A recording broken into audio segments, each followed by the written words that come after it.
Hello everyone and welcome to State of the Realm, your weekly Final Fantasy XIV podcast. This week it's pretty clear what we're going to talk about. We're going to be talking about Fan Festival. The North American Fan Festival in Las Vegas was this last weekend. We have stories to share, opinions to talk about, and Sly is saying something and his microphone is muted, so I don't understand. Now he's waving to me to stop telling everyone that he's doing that. So, it's alright, and now he's flipping me off. Well, I wish I'd caught that on camera. But there was plenty of that this last weekend, so it's pretty in line with what is going to be talked about on this show. But first, I am one of your hosts, Michael Mr. Happy Poperon. Of course, joining me is the muted man himself, Sly, a.k.a. Slythefox, a.k.a. Sly, a.k.a. Greyfox, a.k.a. Sly. Lost my voice because I had too damn good of a time, Fox, a.k.a. you my boy Blue. How you doing, Sly? You're still muted. You know that, right?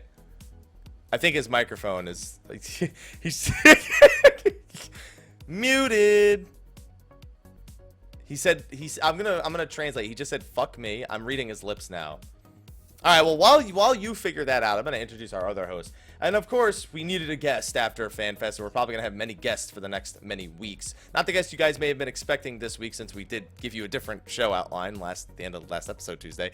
But the man was there himself. It's very, very merry.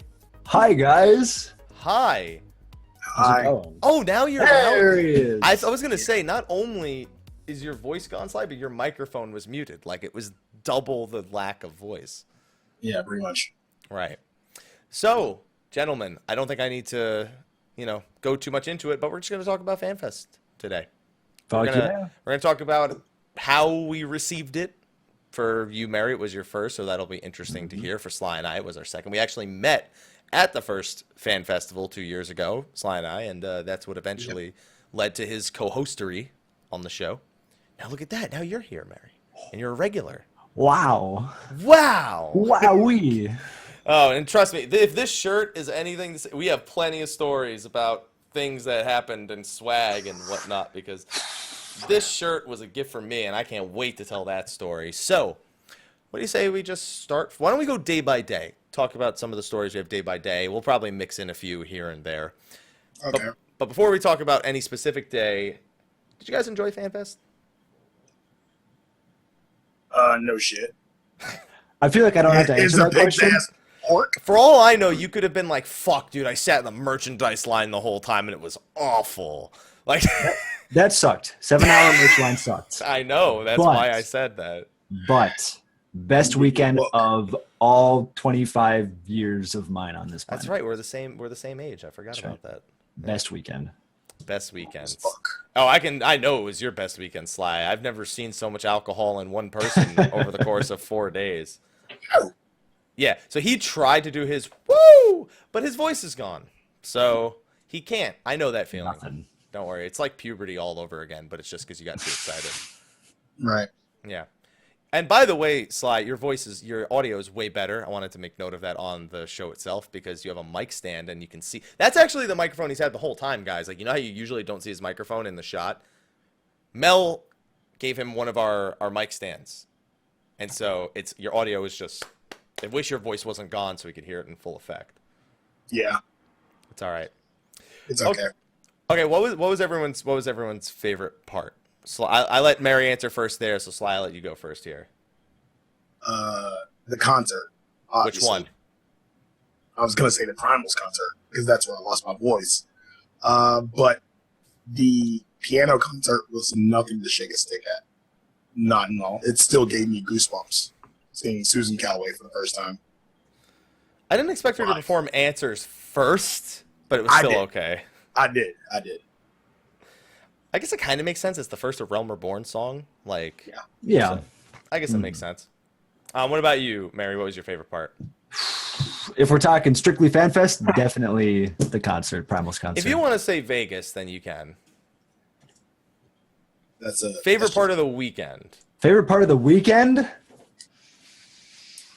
That can be anything from having an argument about fast food to like something from the event itself. I'm not going to go any more into it than this. But we already had a date. But that's it. Oh, Ethis. That's all we're going there. Ethis.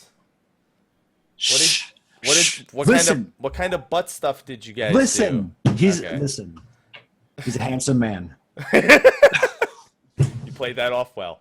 But no. Yeah. Probably that concert was fucking phenomenal. So good. Oh yeah.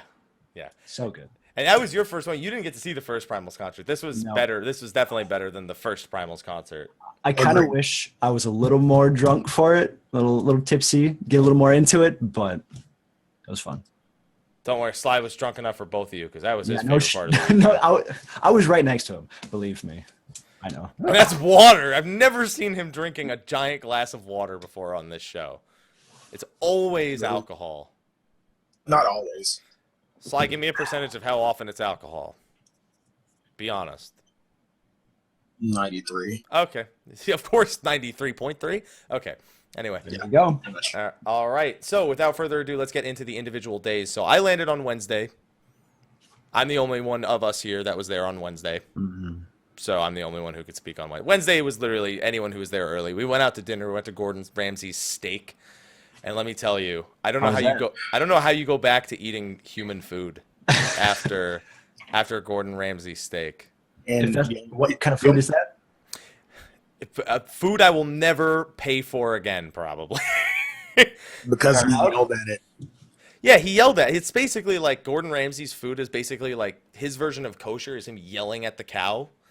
Or yelling at the crabs or the lobsters or the asparagus. Or the fish. Yeah, that's what makes it so it's expensive. It's like, I'm going to cook you so fucking much. There you go. And that's it. It's kosher. It's officially kosher at that point. I had a 24-ounce ribeye, Oscar style, which means comes with asparagus and Alaskan king crab over the top. We also had like family-style sides on the whole table, like fingerling potatoes and mac and cheese. I had a bourbon. I had 2 bourbons while I was there. It was a drink called the Drifter. Fancy. And it was a drink called the Drifter. Right? It had some orange liqueur in it. So it was quite if you ever are in Vegas, go to one of Gordon Ramsay's places. Just know that you're going to need an individual budget to eat there once. And I know Slyh wanted to go to Gordon Ramsay's Fish and Chips. And then he saw $20 for one chip, and he's just like, nope. Fuck that. It's like, that better be the best chip I've ever had in my damn life. You better have fucking screamed at that bullshit for me to pay for that. Oh, man. Okay, so Wednesday, done. Had dinner, met some friends, awesome. Show's not about me. Thursday, that's the day we all converged. And it was registration day. This was our favorite day last time, wasn't it, 2 years ago, Slyh?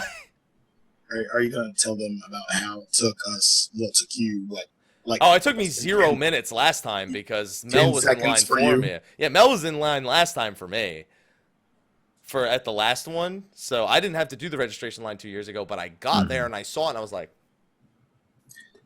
how did they do this? How did this go so bad? How did this go so bad? But this time, to our pleasant surprise, like Sanic. Now, where were you guys? What time of the day did you guys get your registration done? Probably like 4. Probably 2. Because you walked me up there. Yeah, if you showed up at 2 or 4 2 years ago, that's it. That was goodbye. You were there for the rest of your evening, and you maybe even had to come back the next morning. Yeah. This time you showed up 2 or 4. What happened? There was no one in line. You walked me up, and I had to pull out my phone to get my QR code. That's why it only took like a minute or so. Took 1 minute for all 3 of us. Yeah. And last time, Slyh and I, we were talking about how, we got to get the fucking, thing, whatever, the media. It didn't even matter. I would have stood in the normal fucking line because I would have wanted to be like, dude, this is going so fast. the whole line took 30 fucking minutes at Wow. at the doors opening, 30 minutes. And everyone in line had it done. We're talking about probably about 800 people. That's fantastic. If only the merch line was like that. Preach. And Preach. we'll definitely have words about that when we talk about Friday. Oh my God. Mhm. Oh. So, and then it was like, well, what the fuck am I going to do for the rest of the day? Because everybody thought they were going to be there the whole day because of all the warnings and how it went 2 years ago. And, well, that means basically we had the whole day. I don't know about you guys. I just stood where the line was and just took pictures, shook hands, talked to people. That's all I pretty much did the entirety of the day. Same. Well, we did one other thing, Sly, but we'll talk about that with a hash house. Oh yeah. Yeah, we'll talk about that. What about you, Mary? Because we saw you, and then you went into the room to get your ticket, and I was like, "Oh, I'm gonna stand here and wait till Mary gets back," and you just never came back. You got it, and No. I didn't see you again. Basically, I went back to my room, settled in, and just kind of got familiar. English. I can speak English, guys. Fantastic. Finglish? Of course. I can speak English. Okay. I got familiar with the hotel. What does that mean? I just walked around and checked shit out. Okay. All First right. time in Vegas. So That's it's to like, be all right. fair. I didn't do that, and I didn't know where the convention room was. I was a little scared. Oh, there you go. So, and I had to show Yeah, I Sly didn't. where I showed Sly where it was too. Yeah. What's the other thing that I want to talk about? Yeah, and then other than that, yeah. So that's basically all I think most people did on Thursday. Some people went out drinking later that night. That was the big thing. There were a lot of after parties, especially at the Beer Garden, I think it was called. I regret not going then. Well, apparently, all that kept happening was, I think it was LBR or somebody else just went around telling people, hey, did you know there's a private Adamantoise party at the Beer Garden? Hey, did you know there's a private Gilgamesh party? And then everybody all converged and everyone was fucking there. That's funny. And there was also a bunch of other after parties in and around the Paris, several hundred attendees in each of them. So I didn't go to any of that. I was like, I'm going to rest up before tomorrow. But Sly and I went to go to a Hash House a Go-Go that day. But as soon as Sly landed, he showed up, pulled out some booze, and started drinking right in the Hash House a Go-Go. He stopped at the liquor store before it came, just to be clear. He got the Soko, we got some beer. And that Hash House a Go-Go, dude, it's a lot of food. It was so good, That's though. a lot of fucking food. What did we have? Me and you ordered the same thing. It was like chorizo, jalapenos, Yep. beef cheese with like eggs and tortillas, and then there was like hot sauce and stuff, and then like a 20-ounce freshly squeezed orange juice. Oh, that orange juice was fucking amazing. Oh yeah, it was like $4.50, but I'll take it. I didn't But care. worth it. Worth every penny. Everything else wasn't that expensive. So Vegas has a lot of good food, guys. Just remember that. You now know that bring a lot of extra money for gambling, but also bring a lot for food. Please do that. Yeah. Any other special plans you guys had Thursday? Anything else you guys did that evening? Mary, Oh, I know you did something. Oh yeah. So Thursday night, I went out for. Okay, so Thursday night was fucking crazy. So I had a friend from high school. I haven't seen this guy in 6 years. He was in Vegas on business, and so he and I got together in the Paris, had some drinks. He wound up leading us over to a secret pizza place. It's literally called Secret Pizza. It's a hidden secret pizza place in the Cosmo, so across from the Paris. We went there, and it was like really, really fucking good New York pizza. And so we got that, went back to the hotel, and I was quite drunk at this point. Fucking Yoshi P, right there. Selfie with Yoshi P, shook his hand. Best night of my life. Done. Boom. Done. K.O. Fucking awesome. Oh, yes. Thank you, Mel. Speaking of pizza. Was this Thursday? Was Sad Pizza? Yeah, it was. Sad Pizza was It was Thursday. Bad pizza. Oh, I heard this story. All right. So we're all in the room, like drinking and everything. I think this was before everybody got there. And Yeah, it was only like me, you, Mel, I think Anthony, and Amanda. And Mel's like, Sly, you want some pizza? It's kind of like a meat lover's pizza. And I'm like, sure, I'll take a slice. And so she brings over the box, and I open this shit up, and I'm like, Mel, this is the saddest fucking meat lover's pizza I've ever seen. Two white pizzas. Two slices of white pizza. White pizzas. That's racist. Anyway. Racist. Yeah, I know. But no meat on the pizzas whatsoever. I'm like, this was the saddest pizza I have ever seen in my life. Why was all the meat, Sly? Where was all the meat? Because you ate it, you dumb bastard. She opens the thing, and there's 3 slices. 2 of them are white, 1 of them is meat lovers. I just grabbed meat. I'm eating it on stream, too. Like, I ate the pizza on stream. And I just started eating. By the way, it was a $5 slice of pizza, which means 8 slices would make a $40 pizza. I just want to point that out real quick, since that meme is prevalent in my channel. Yeah. And it was a great meat lovers pizza slice. Too bad you couldn't have a piece. You went and got a burger anyway. Yeah. That's the only reason why you wanted the meat lovers pizza, because you wanted meat. Phrasing. And you didn't, and you were like, oh, I'll go get a burger. And then there's none for you. There you go. That was a good burger, though. Where'd you go for your burger? Pizza. Brazier Burger. You know, the one where they wear braziers while they serve you burgers. Is that the one kind of down the hall from the convention? Yeah. It's like the one with the $777 burger? Yes. Oh, yes. I ate it too. I've seen that burger. That's the one that comes with the bottle of wine, right? Yes. So, you know what's funny? I actually didn't know that existed. And just yesterday on YouTube, BuzzFeed, their YouTube channel has like a bunch of eating things, and that video is recommended to me comparing a $4 burger to the $777 burger. And I was like, that was there? I didn't realize that was there. Yeah. I posted it on Twitter. I took a picture. I was like, holy shit, look at this. That is unbelievable. Yeah. One day I'll eat the $777 burger. Isn't that like Wagyu beef or something like that in it or something? It's got a ton of crazy. It's got like Kobe beef and shit like that. Yeah, it's got like beef. I know it has 100-year aged balsamic vinegar or something like that, and that one bottle is like $140 alone, and it's like 5 fluid ounces or something. Yeah. One day, maybe one day, I'll put that on my bucket list 2 years from now. Start saving up now for that burger. Why gamble when I could just eat a burger, right? There you go. There you go. For my Thursday night, we had a bunch of people over, and that includes we had Sly, we had Mary, Ethis, we had some of the guys from LBR come over. Ascalia wasn't able to make it, but Fusion. Fusion from Gamer Escape showed up, or Raffle Dragoon, or whatever you guys want to call him by. He's got a bunch of different handles. Our friends Anthony and Amanda, who we had dinner with the night before, who made this delicious beef jerky and some pumpkin bread, some chocolate chip pumpkin bread. I promise this isn't weed. It's beef. Look, I'll put it in my mouth so you know. It's so good. Phrasing. It's so good. It's like meat weed. Homemade. It is meat weed. Homemade. This is from our friend Anthony. Homemade beef jerky. He got me like 5 bags. It's literally like a pound of meat he gave me in the form of beef jerky. And and then Amanda, his wife, made pumpkin bread with chocolate chips in it, which we shared, and I think we still have a few pieces left right here.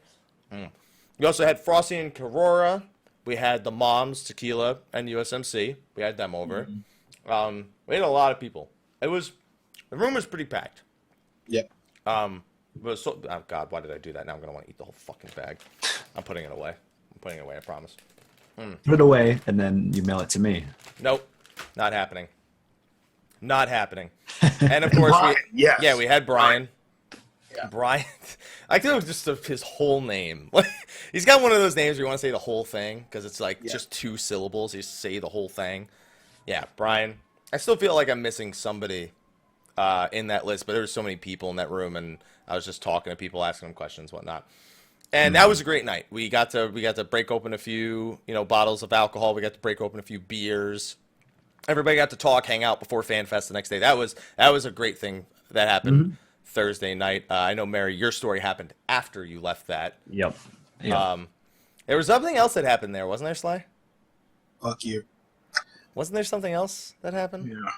Yeah. There was. All I remember because I had a little bit to drink. All I remember is this like maybe some water. Yeah. Yeah, some ass water apparently. Yeah. Sly, do you have anything to comment? Because I would like to state now, I gave you the opportunity to not tell anyone that story. And I told everybody. And you told everybody the story. It's a good thing you did.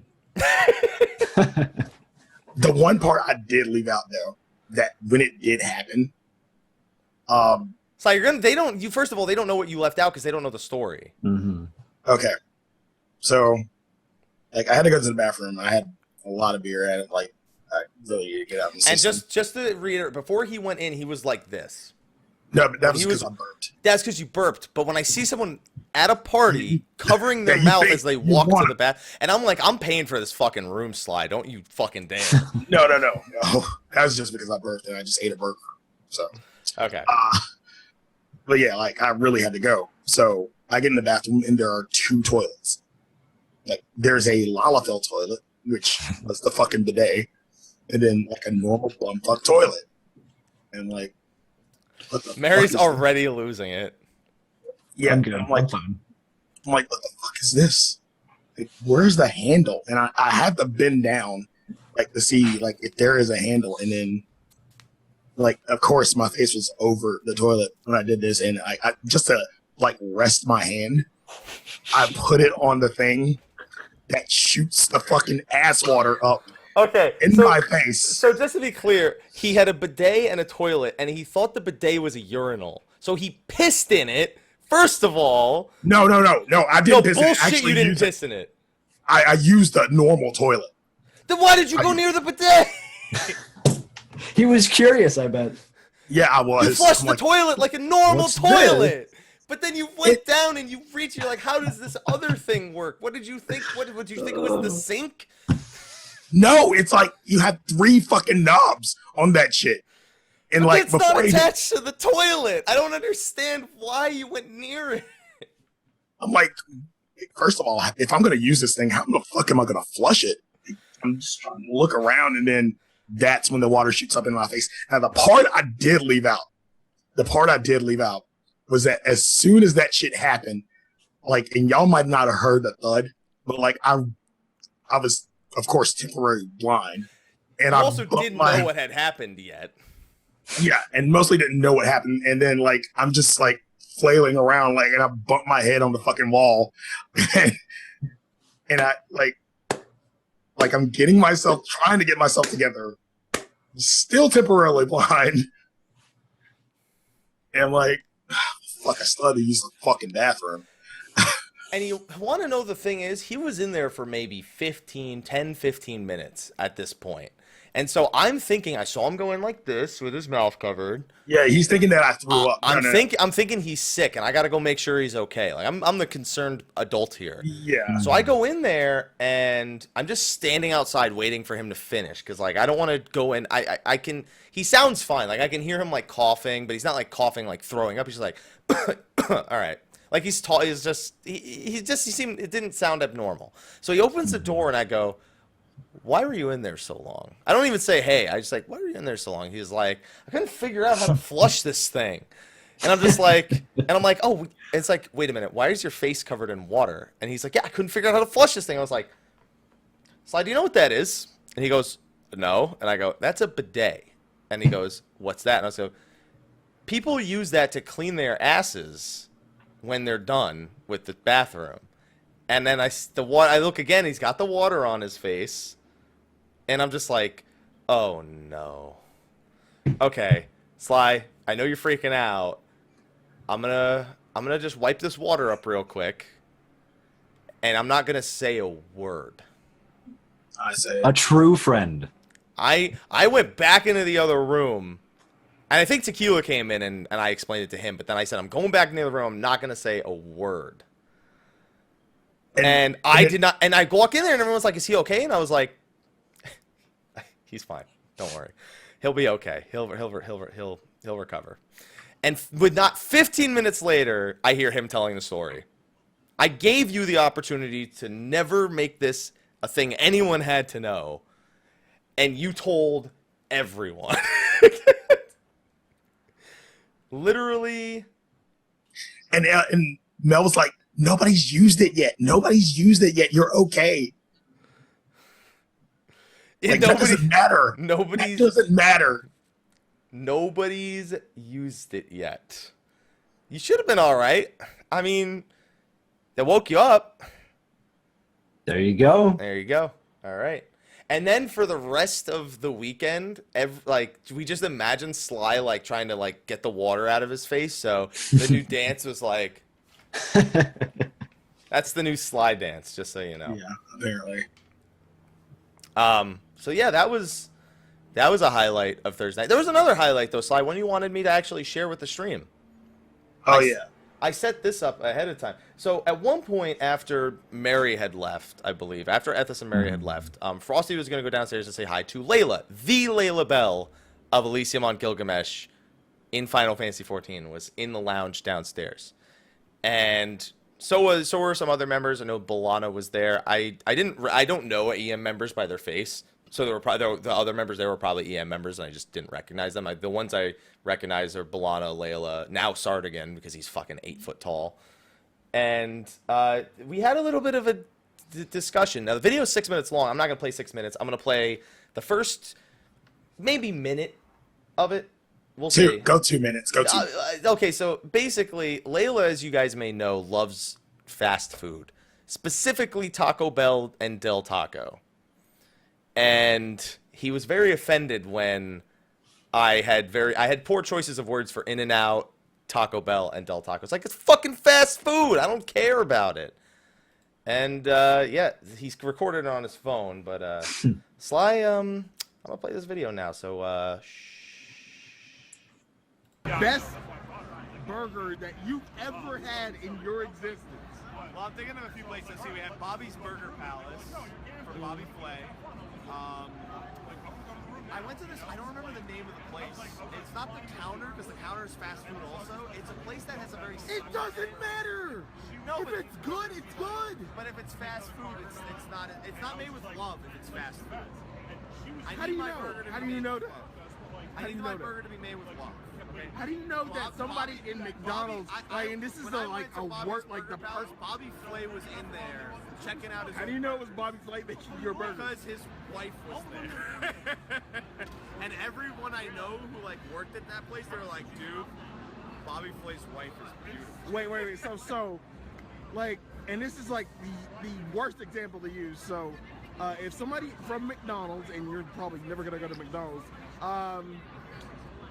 makes your burger with like all the love possible. Honestly, it'd probably be a pretty good burger if they made it with all that love. But they need to really love, like, you need to love the food you're making. You need to care about the food you're making. Mm-hmm. If somebody from McDonald's is like, you know what, I'm gonna make a real ground beef burger with love. Mm-hmm. I'm gonna take this buns, I'm gonna toast them with love. Mm-hmm. Take this bacon and not just throw it on the grill, not give a shit how well it's made. With love. It'd probably be a pretty damn good burger. But they gotta do it with love. If a burger's not made with love, it's fast food and it's nothing better. Layla, what the fuck do you think? This man eats Taco Bell every day. Immediately after he equated In-N-Out to Wendy's, I tuned everything else out he said. Okay, because it's irrelevant. Okay. His taste is clearly skewed. All right. The best burger that I've eaten is hands down from Spike's Good Eatery, Good Stuff Eatery in Washington, D.C. Okay. Shortly after that list of one Okay. is In-N-Out. Is In-N-Out. So a fast food burger can be made, quote unquote, with love? With quality ingredients like the crisp lettuce that In-N-Out loves to use, and the fresh potatoes that they make their french fries with, you can make a quality meal at a fast food restaurant. I can't take any more of this garbage conversation. Alright, I'm done. The full video is on The full video, yeah, the it's on full my YouTube video. page. I mean, my Facebook Your page. sorry. Facebook page. The crisp lettuce. Really? The crisp lettuce? You had to go there, Layla? The crisp lettuce? Of all things? What? I can't. I didn't even like properly close the fucking like tab out. It was like freaking out on the stream. I exited out immediately. I couldn't take that conversation right there. You wanted me to share that. There's literally 4 more minutes of that video, and it becomes about like completely different aspects of the. Yeah, we go into Del Taco and Taco Bell and everything. You had no rebuttal. I did have a rebuttal. You just weren't. I don't remember what he said about Taco Bell. I was losing it. Quality ingredients. Yep. Oh man. Anyway, that was Thursday. Those are literally drunk stories. Is all Thursday was. Pretty much. Because Friday was the start of the event itself. Oh yeah. Now, unlike registration, actually not even that much different. You probably had to get here a little bit early for a lineup, to get a decent seat for the event. Did you? I don't know, because what felt like it would Did happen. you? So first of all, if you're like Sly and you're an asshole, you just walk up to where I am in the line and be like, "Hey, what's going on, man?" And I'm like, "The fuck?" No, not even talking about the line. Like just to get a seat. Yeah, no, you probably didn't. Actually, do you know what ended up happening? After they let us in and they like opened the door and they let us go into the next room, they just let anybody else who walked up just walk in, right? There was no order. Like, you could have been outside in the hallway and just walked in. There's no point to standing in that line at all, pretty much. So I got there like 2 hours early. But the good news is we got to talk to people in the line. We got to take pictures. There's a lot of events. I got some gifts in that line. Not the one I'm wearing. I'm gonna save this for later. But like some shirts, and I got to talk to a lot of people, a lot of pictures. So I thought it was okay, actually. But I was kind of annoyed that they just, after all that, just said, fuck it, doors are open, go. That was crazy. Yeah. But we got our seats. We all sat down. Mary, I don't know where the fuck you were. I went because you were in a merchandise line. You were in the merchandise line like a smart person. Where were you? Because you weren't in the front 2 rows, right? Yes, it was. Okay. I was sitting next to Frosty and Ethis in the second row. Yeah. Okay. So I was next to you. I didn't remember. Yeah, you were because me and you went to the challenge right afterwards. Yeah. Yeah, you had too much to drink. Too much, if you don't remember that. Anyway, you were in the merchandise line. So wait a minute, you were in the merchandise line during the keynote? Yep, 10 a.m. Because that was the thing. 10 a.m. merch line. How long were you in that merchandise line again? 7 hours. I did not leave once for 7 hours. The entire day gone in the merch line. Now, mind you, he got a book. Of course. I got a book. Yeah. Mel went and got in the line. She was like within the first 20 people in the line, and it still took like 40 minutes or something. I don't even know. 7 hours. 7 hours. And so that include. Keep in mind they didn't actually open until 12:15. Yep. So he was there for 2 hours before it even opened. Yeah, that's all I gotta say. Yep. What a trooper! But he completed his mission and got a bunch of swag. Mm-hmm. Oh man. Some radical in the chat says he was 5 people behind you. Yeah. And I would like to keep it. I would also like to comment on that merchandise booth since it was the first thing that most people lined up for. They started turning some people away to go to the keynote, and they quickly realized it was not a situation they could contain. So they stopped telling people, please go sit down and enjoy the keynote first. What ended up happening is that line got so insane, it wrapped around Proto Ultima to the point where we couldn't find the entrance. And the fire marshal came in. The local fire marshal came in and told Square Enix or whoever was running the convention, if you do not fix this, we will shut you down.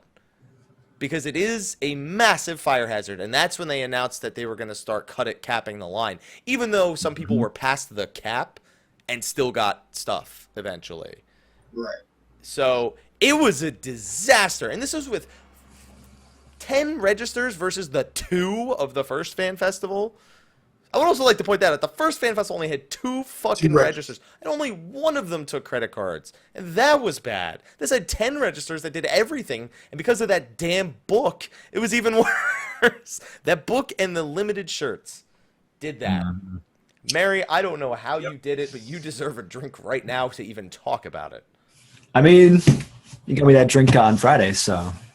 There you go. But that's not enough.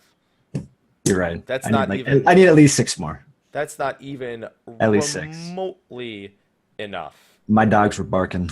Yep, that is crazy. And yeah, that's a story I want to talk about. Somebody actually they got in that line and they ordered 68 items. They bought the limit of every item because there was a limit. He couldn't buy like 20 Ravana shirts or 20 lore books and like sell them out. He bought, I think the limit on everything was 2. 2, except of the book. The book, the calendar, and the Odin statue all had a limit of 1. So he bought 2 of every item and 1 lore book, 1 statue, and 1. He spent about $2,000, I think. That's a lot of shit. Damn. Kudos to that guy for like actually like you know how you got to be prepared to drop $2,000 on all those things in Vegas of all things. You're gonna drop $2,000 on. It was unreal when I heard that story. Yeah. Totally prepared. And now it's funny that the merchandise line is actually the first thing before the opening keynote, even though you didn't get it done till way after. The opening keynote starts 11 a.m. Just like with the 2014 Fan Festival 2-minute teaser trailer. I'm going to ask the hard question. Okay. Monk or dancer? Monk. I got an answer you probably don't expect. Red What? Mage. Both. Both. Yeah. We'll talk about that because I actually came into some knowledge about... But you saw Featherfoot. You saw One Elm Punch. You did, I don't know. I didn't see one Elm Punch. I saw Snap Punch. I saw Snap Tornado Punch, Kick. I excuse saw Fist of Wind, Fist of Fire. There you go. Mm. All right. It was 2 monks, by the way. Just Hashtag saying. 2 monks. Hashtag 2 monks. I know where Mary's going with this, but they said they will never do anything like Summoner or Scholar ever again. So they said that about 2.3. So sad face. Just want to ruin your hopes and dreams on that one because that is something that was considered. Well, that was part of it. The other part is just like, let's say it's Ida. She is a monk. She could also be a dancer, and it doesn't necessarily mean like that cutscene has to adhere. I'm not going to ask you that. I'm going to ask you. You sat there. You stood in that line and watched that trailer. That's right. What was the first word that came out of your mouth? Dancer. Okay, you're one of those. Got it. Yeah. You're someone who's never seen a Chinese wuxia film. Got it. Listen, she's really floaty and dancy. Welcome to Chinese wuxia. Wuxia films. Welcome to Kung Fu Panda. Because they do that in Kung Fu Panda too. I would love for it to be dancer. I'm of the firm belief, based on the 18 pages of wuxia knowledge that was sent to me as study material. Wow. 18? With sources, with Holy links shit. to sources. Shout out to Chaotic Dark Fae. I also met someone there who's trained in China for 5 years and was really upset people were calling it dancer. He was really upset, actually. Oh, man. And now you also mentioned the other character, the female character. First of all, we're in agreement the male character is the Warrior of Light. Like, I don't think that really needs any discussion. They said that in the keynote. Yeah, they did. They did. Yeah. But some people still want to believe it's not for whatever reason. So that character there being Ida. I went over a few theories, and I want to present each of them to you and get your thoughts. It's Ida.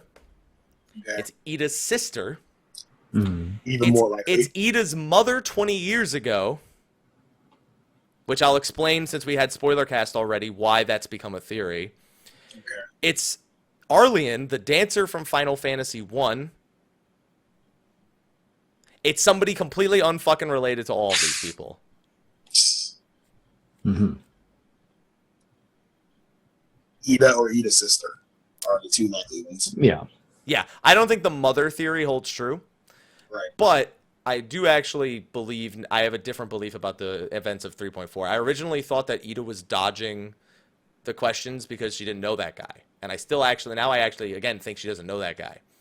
But the NPC says to Ida, it's been 20 years and you look nary a day older. Is it possible that he actually fought with Ida's mother 20 years ago and they look exactly the same and Ida was her name and Ida's her mother's maiden name? Maybe. Possible. Yeah. I actually am quite a big fan of that over any theory I presented. That was presented to me earlier today, and I was like, you know what? That has a more context than my whole, that's Ida's sister. It's the same theory. It's not actually Ida under the mask, but it's a different person who it could be. So I wanted to present that to you guys, see which one you guys thought it was. And I want to say it's Ida, just like straight Ida. I do. I think so too. No neck tattoos. Her necklace is like covering it. First of all, the necklace is totally not covering enough. I triple checked. Her necklace is like here. No, to be honest, I'm more of the idea they just omitted the tattoos, not to outright spoil it. Just like they used Felger instead of Nidhogg in the friggin' trailer because they sent over the wrong art assets. You know that's why it's Felger. They actually sent the wrong art assets to the cinematic team. It was supposed to be Nidhogg in that trailer. That's a fucked up way to make a mistake. Oh man. And I believe it's Ida. It doesn't make any sense. Like they're building her up all for fucking 5 patches now. Yeah. Yep. Like they're not just gonna be like, by the way, Ida's totally not traveling with her. Fuck you. It's done. Other than that, we find out that area is called Rhalgr's Reach, and they're actually, by the way, back to my monk point. The monk organization was called the Fist of Rhalgr, and they're fighting on his fucking hand, by the way. I'd like to point that out. That's Rhalgr's Reach. It's going to be basically our Ishgard of the expansion. Yeah. Am I the only one who just doesn't care about that anymore? Because they brought us to Ishgard, and then Idleshire is the endgame area, and I don't know. I can't honestly care about a city-state or like a hamlet, as they call it, when they give us a new area. Unless this is both the hamlet and what Idleshire is, like the thing we're gonna build up. I couldn't care less at this point. Agreed. Like, we'll just use it for in-game. Well, I mean, you do a lot of quests there, and like, but I wish that they would stop creating 2 zones, one endgame, and then this new town that's supposed to be like the representation of the like make that the endgame area while you're at it. Don't just I don't understand why they need to do the whole Idleshire thing or the whole Mordona thing where we build this area up. Cool, it's done. Out. See ya. Yep, and you pretty much never go back. Yeah. Well, you go. They give you like one reason to go back. Yeah, occasionally. Yeah, like for example, whenever it's an even-numbered patch, you still have to go to Mordona to trade in the new tomestones for whatever reason. Yep. I don't get that, but it's the way that it is. So, oh man. So, but did you like the way it looked, Rhalgr's Reach? Do you like the aesthetic here? Is it more pleasing to you than Heaven's Ward? I think it's better than Idleshire. Idleshire is cool, but that seems a lot more like scenic and open and more going on. What about you, Sly? With what voice you have, talk to me, buddy. I'm using mine. There's more of an elevation mechanic to it, so it could be for flying mounts too. I was thinking. Rhalgr. I was going to ask you about that. What kind of routes do you draw here? Because I couldn't tell between Western Asia and Eastern Africa. It almost looks somewhere in between to me. I got like Egypt vibes, but I also got like straight up Chinese vibes at the same time. Like I couldn't figure it out. Nepal. All right, I like it. I was just really confusing because it was like 2 very distinct, different things. With the temple. India kind of like there's a lot of. It felt like there was a lot of East Asian or East and Middle Asian, and as well as East African. I'm sorry, West Asian and Central Asia stuff. Cambodia. There you go. That's another one. Southeast Asia, Hindu. Yeah, there's so many. I can't tell, man. There's so many things going on. There's so many different emotions here. But then they started teasing. The rest of that hour for the opening keynote is them teasing features. What feature did they tell us anything about? That wasn't just, this is something we'll tell you at the next Fan Fest. Why do they do this to North America? They did this to North America last time. Right. Yeah. Why did they do this to us? And Mary, this is your first one, so you had to just standing there, and you're just like, yeah, they're gonna announce the. Oh. Good thing I stood in this line. Yeah. Oh. Are you really thinking we get the short end of the stick in terms of? Well, we get the teaser, which is nice. Like we're the first people to see it live, but then all the information is like, I'll tell you later. We always get one important thing though, and this time it's between 2 things. There were 2 really big things that were announced. I'm going to say 3 only because the third one is more hinted at. And I want to know which one of these 2 things you were more excited about. Inventory.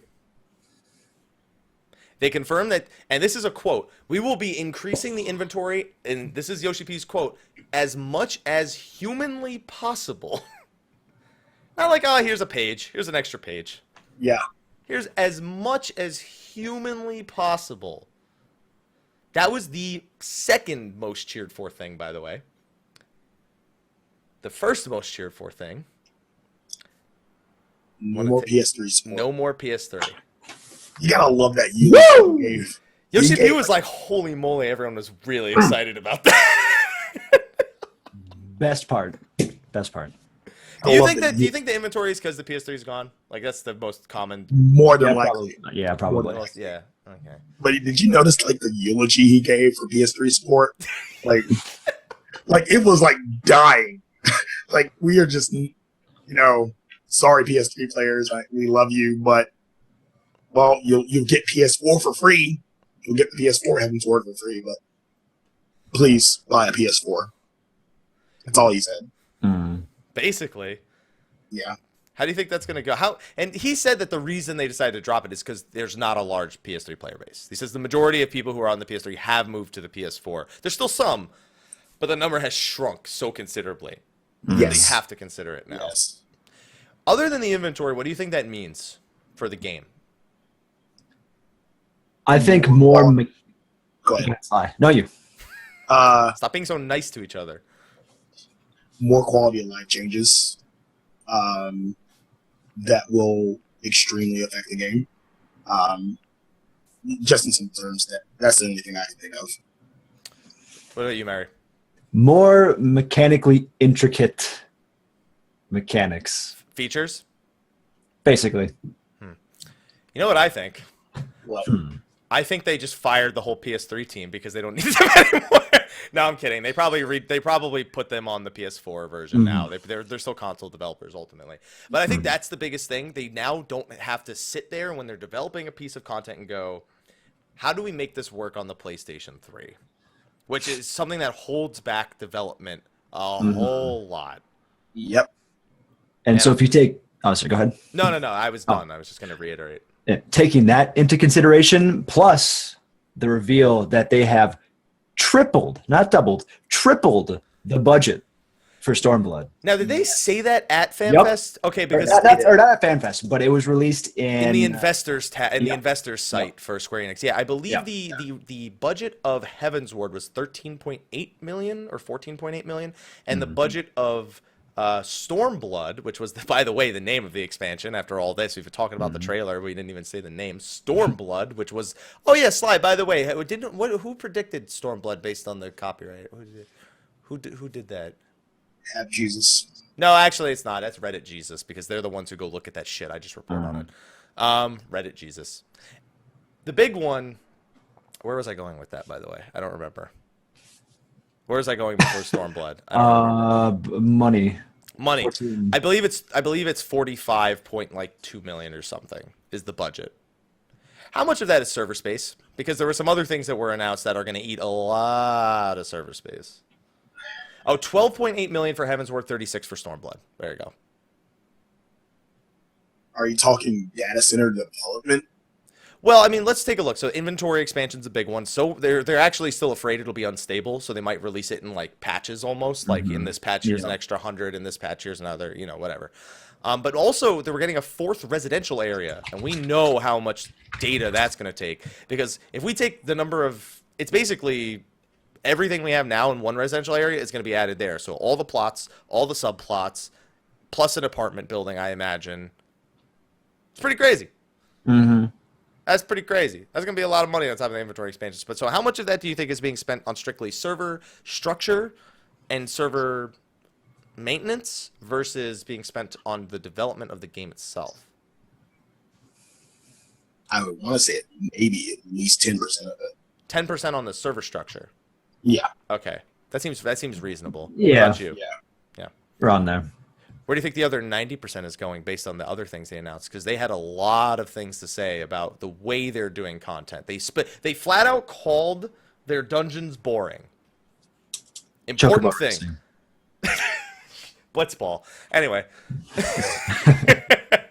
they flat out called their own dungeons boring. Boring. Prior to 3.3, and I'll agree with that because I think 3.3, 3.4 dungeons have been a big step up, at least in turn. Yeah. They said they just like we're trying to add a few things here and there, but they specifically call their own dungeons boring, like because they said they just wanted to crank out the same type of dungeon over and over again, which is good because that's self-awareness, which means they're not like, oh well, we are gonna do that. No, they have the budget now, so they're like, fuck it, we have the budget, let's go nuts with this shit now. What do you think it's going to mean for dungeons, raids, 24-mans, 8-mans, Eureka, which we'll talk about in a little bit? I really hope it means more variety in content tiers. So maybe like normal dungeons and savage dungeons, you know, easy, normal, hard mode raids, you know. More... And that's something we'll talk about in a little bit because they had a few thoughts to say about that. What about you, Sly? Stale. Stale was the word, not boring. Stale. An alternative way of looking at dungeons. Basically, the conversation we had maybe 2-3 weeks ago about what they can do to change dungeons and all these ideas that we had, something like that, like more expansive, more options, more choice in what you do in a dungeon, you know, things like that. So let's try to break that down a little bit more specifically and talk about some of the other things. So challenging new dungeons, the exact words, challenging, which makes me laugh, new dungeons. This is where they call their own dungeon stale, and they said they've been adding things here and there, but that they're still too stale. And they want to really spice them up with new features and new mechanics. How are they going to do this? Do you think that this is strictly an actual hard mode type thing, dungeons, where they're actually a hard mode? Do you think it's a savage type thing, which their community's been requesting for quite some time in terms of having a really difficult 4-man piece of content? Where are we going with the word challenging new dungeons? I think it'd be interesting if they started to tie in things that weren't necessarily just combat, you know, maybe like a puzzle here and there, or a little more exploration and figuring things out, you know, to get through a dungeon just outside of just fighting things. So POTD on a smaller, like dungeon-like scale.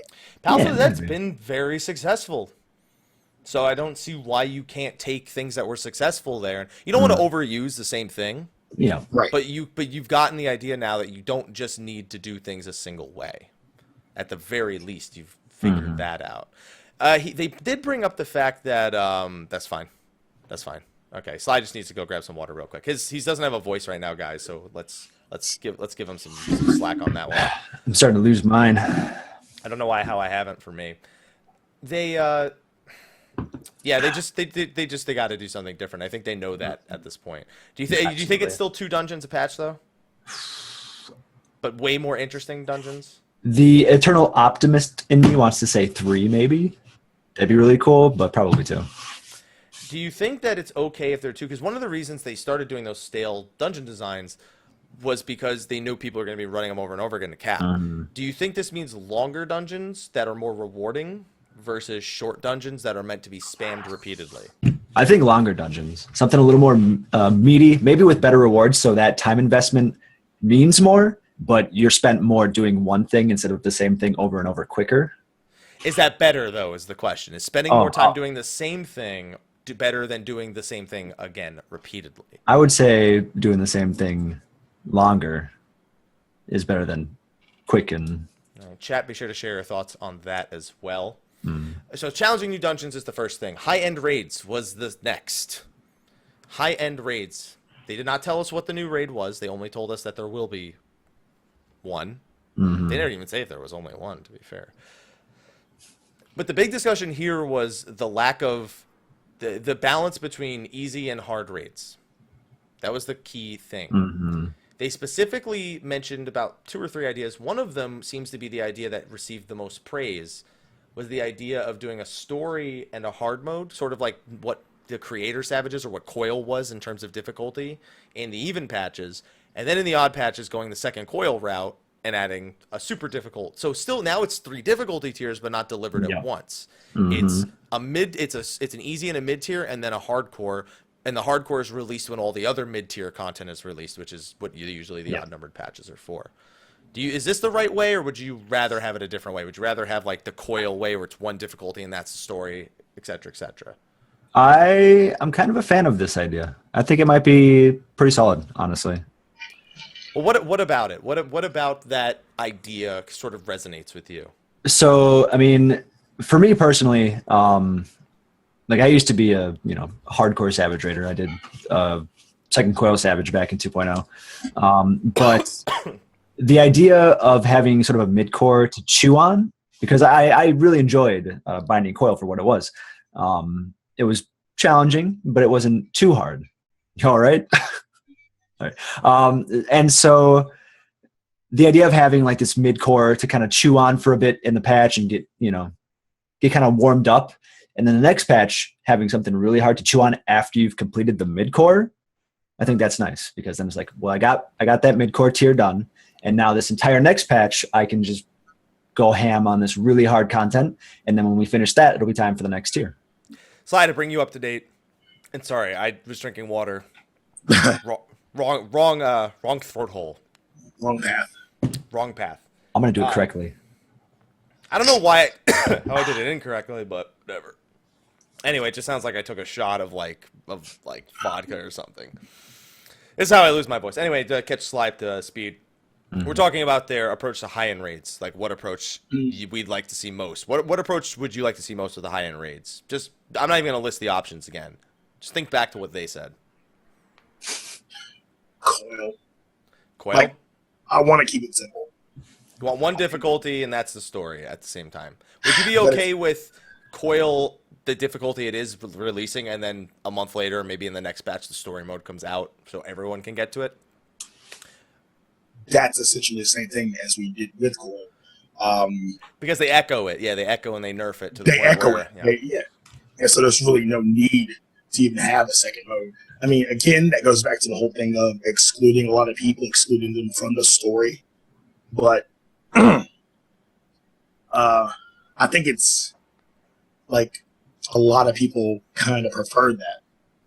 And I mean, well, it wasn't necessarily broken. It just, excluded a lot of people. And albeit you're comparing it to a story that nobody was really interested in until the last tier of it. Because everybody was interested in Coil.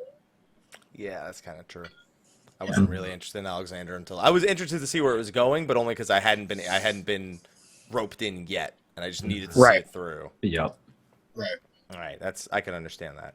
Mm-hmm. They also mentioned 24-man raids, but they barely mentioned them at all. There's a lot of praise, and a lot of people cheered Ozma once again as sort of the sort of baseline that they should design 24-man bosses by. Something that totally, if 24 people just don't screw up, you'll take it down. No big deal. It doesn't need a huge amount of investment in terms of, coordination, just a minimum amount, but still a great fight visually and mechanically. Yep. And then they go to show off at the battle panel the one form. The savage form. The savage form. Yep. Yeah, they are really playing with that idea of actually releasing Savage Ozma as his own standalone fight, which I'm okay with as long as it's something that will reasonably be approachable by mid-core. Just by 8 men. mid-core players. Just make it 8 men. I don't know. Ozma's original design for his mechanics is just so focused around the scale of 24 man. Unless you're gonna stick him in a different arena, I don't know if I. But that's the agree with problem. That, Trying to do Savage content with 23 other ads. Really? Do you really think that's gonna go down? I don't know. I could see like 24 man. They add basically he floats up into the air and starts doing. He starts casting curse, and the only way to get up to attack him is to capture 9 friendly animals. and bring them and create the rainbow bridge to get up to him so you can get melee range. I'm down. Right. I'm down for that in Savage 24, man. I could trust 24 other people for somebody to grab a fucking rabbit off the ground and bring it to one spot. I think I could trust people with that. Remember, you're asking for this. I just want to make you aware that you and a lot of the community are asking for this. So when we get Savage Ozma, and it doesn't work out because of one or like 2 other alliances. At least they didn't go back and spend more on making the entire raid savage. Then at least they only did it on one boss. They got 3 times the budget, man. They could figure it out. Mhm. I believe. I wonder what the budget is on the individual patches now. Like that's I'm curious. Ooh, yeah. I'd like to know. It might say on the investors page. I don't know. I think they're going to be as meaty and awesome as that beef jerky. Don't bring up the jerky, man. I'm still Don't bring up the meat weed. the meat weed right there. Weed. We got it. Yeah, Yoshi did say don't complain if they make it too hard. And I'm glad he said that shit too. I'm so glad. What do I consider mid-core? If you could beat Sophia A9, A10, at least, I'd say that puts you in that qualification. Yeah. Yeah. Yeah. I'd say that. I'd honestly say the whole raid tier, other than maybe pieces, individual mechanics, I'd say are more hardcore than mid-core than the entire bosses this tier. Right. So, anything Creator Savage other than some of the mechanics of A11 and A12. I'd consider mid-core, even if you haven't beaten it yet. That's a matter of time investment versus individual skill. That's I'd totally agree. Different level. Absolutely. Yeah. Yeah. So I'd go with that. What else do we have? So they didn't tell us what the 24-man raid would be. Only that it would be very familiar to those of us who enjoyed Classic. Like it would be. They wanted all the raids and the dungeons to pull a lot of references back from the old school Final Fantasy. So it's gonna have a very old school Final Fantasy theme. Are we gonna be fighting on? No. I think I know. I think I know. What? All right. A giant Magitech factory. Okay. I want All Amigo itself to be the raid for me. I want the liberation. Do you have a story mode now? Use it in the story. Like that's the whole point of having a story mode. So you're saying you don't want to see them like take Don't do what you do with Alexander and just give us a cutscene at the end of 4.0. Be like, by the way, this other thing exists. Right. Like legit, let's go into All Amigo and just take down aspects of it. You know, push against the Garleans, push them back, take the city back. Done. Or Omega. It's going to be one of the two.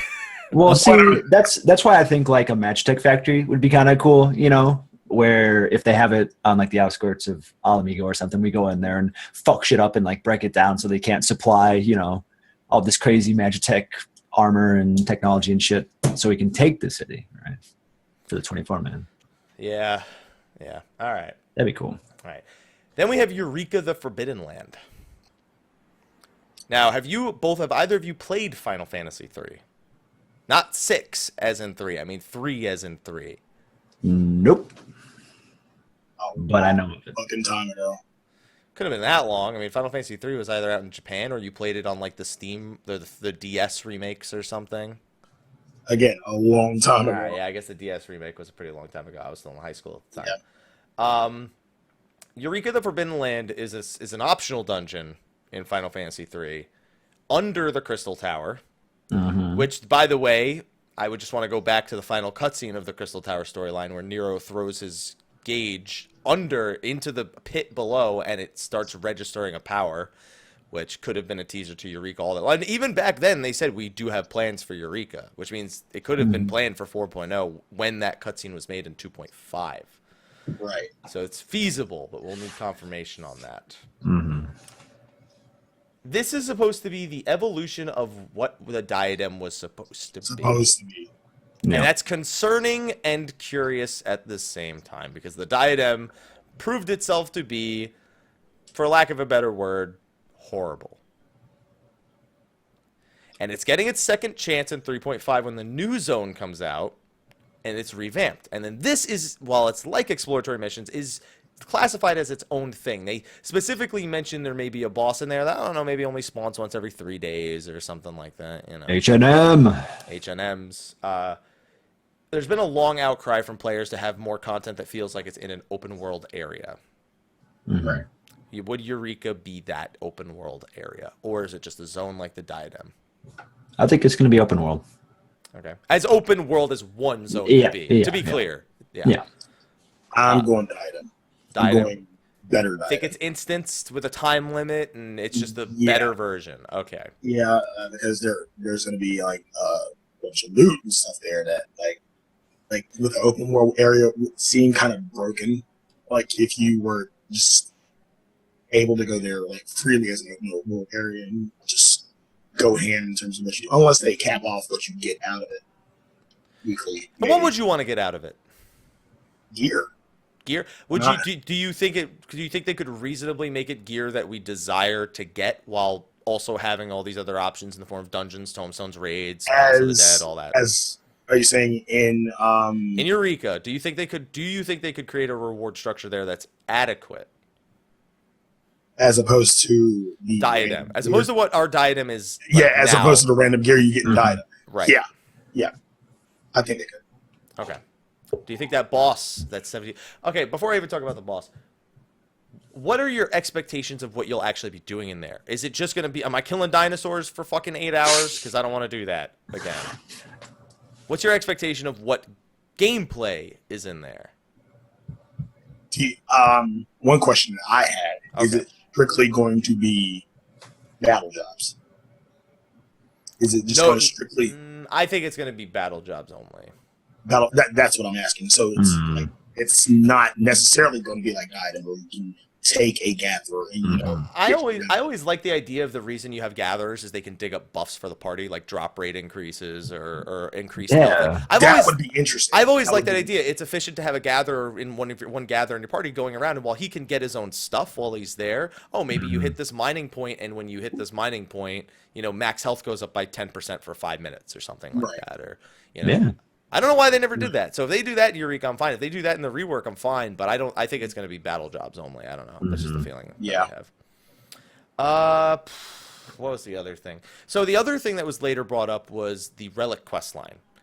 And they specifically said that they may change the approach of it to, instead of doing it like in old content to revitalize it, they have Wondrous Tales for that now. They can expand on Wondrous Tales if they really want to do that. They don't need to use the relic quest unless they really want to like overpop. I think they kind of realize relic quest doesn't fix that because people just make parties of 8 and go spam the same content. It doesn't actually it doesn't always populate it more.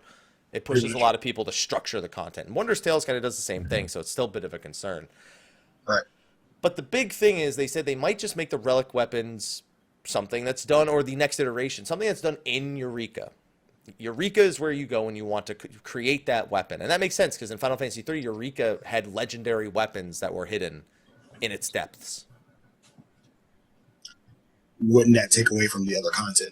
That's the question. Do they have something else for old content? Do they find Wondrous Tales sufficient, or did they just determine that relic alone is not going to be something that? Because I mean, let's even just look at the most recent step. They're talking about revitalizing old content, right? Yes, the sand step, like of this most recent one that goes up to 240. Yes, the sand step gets you doing certain things, but what does it get you doing? It gets you doing fucking leave solo or gathering materia, and then you go do Aetherochemical Research Facility for fucking 10 days, and that's it. What kind of revitalization of old content is that? It's not. It's not even revitalization of old content. One perfect example I can think of was Yokai Watch. You had all these like pre-selected zones that they handpicked for it. And say you wanted to, like you were leveling something and you wanted to go do Northern Van Book Club. You couldn't. I mean, people were there, but it was just everybody was doing Yokai Watch and Northern Van was not included in that. So when I say it's going to kind of outshine or outcast the other content, I mean, leveling or doing stuff in other locations. And I think they'll add short-term things like Yokai Watch to old content again?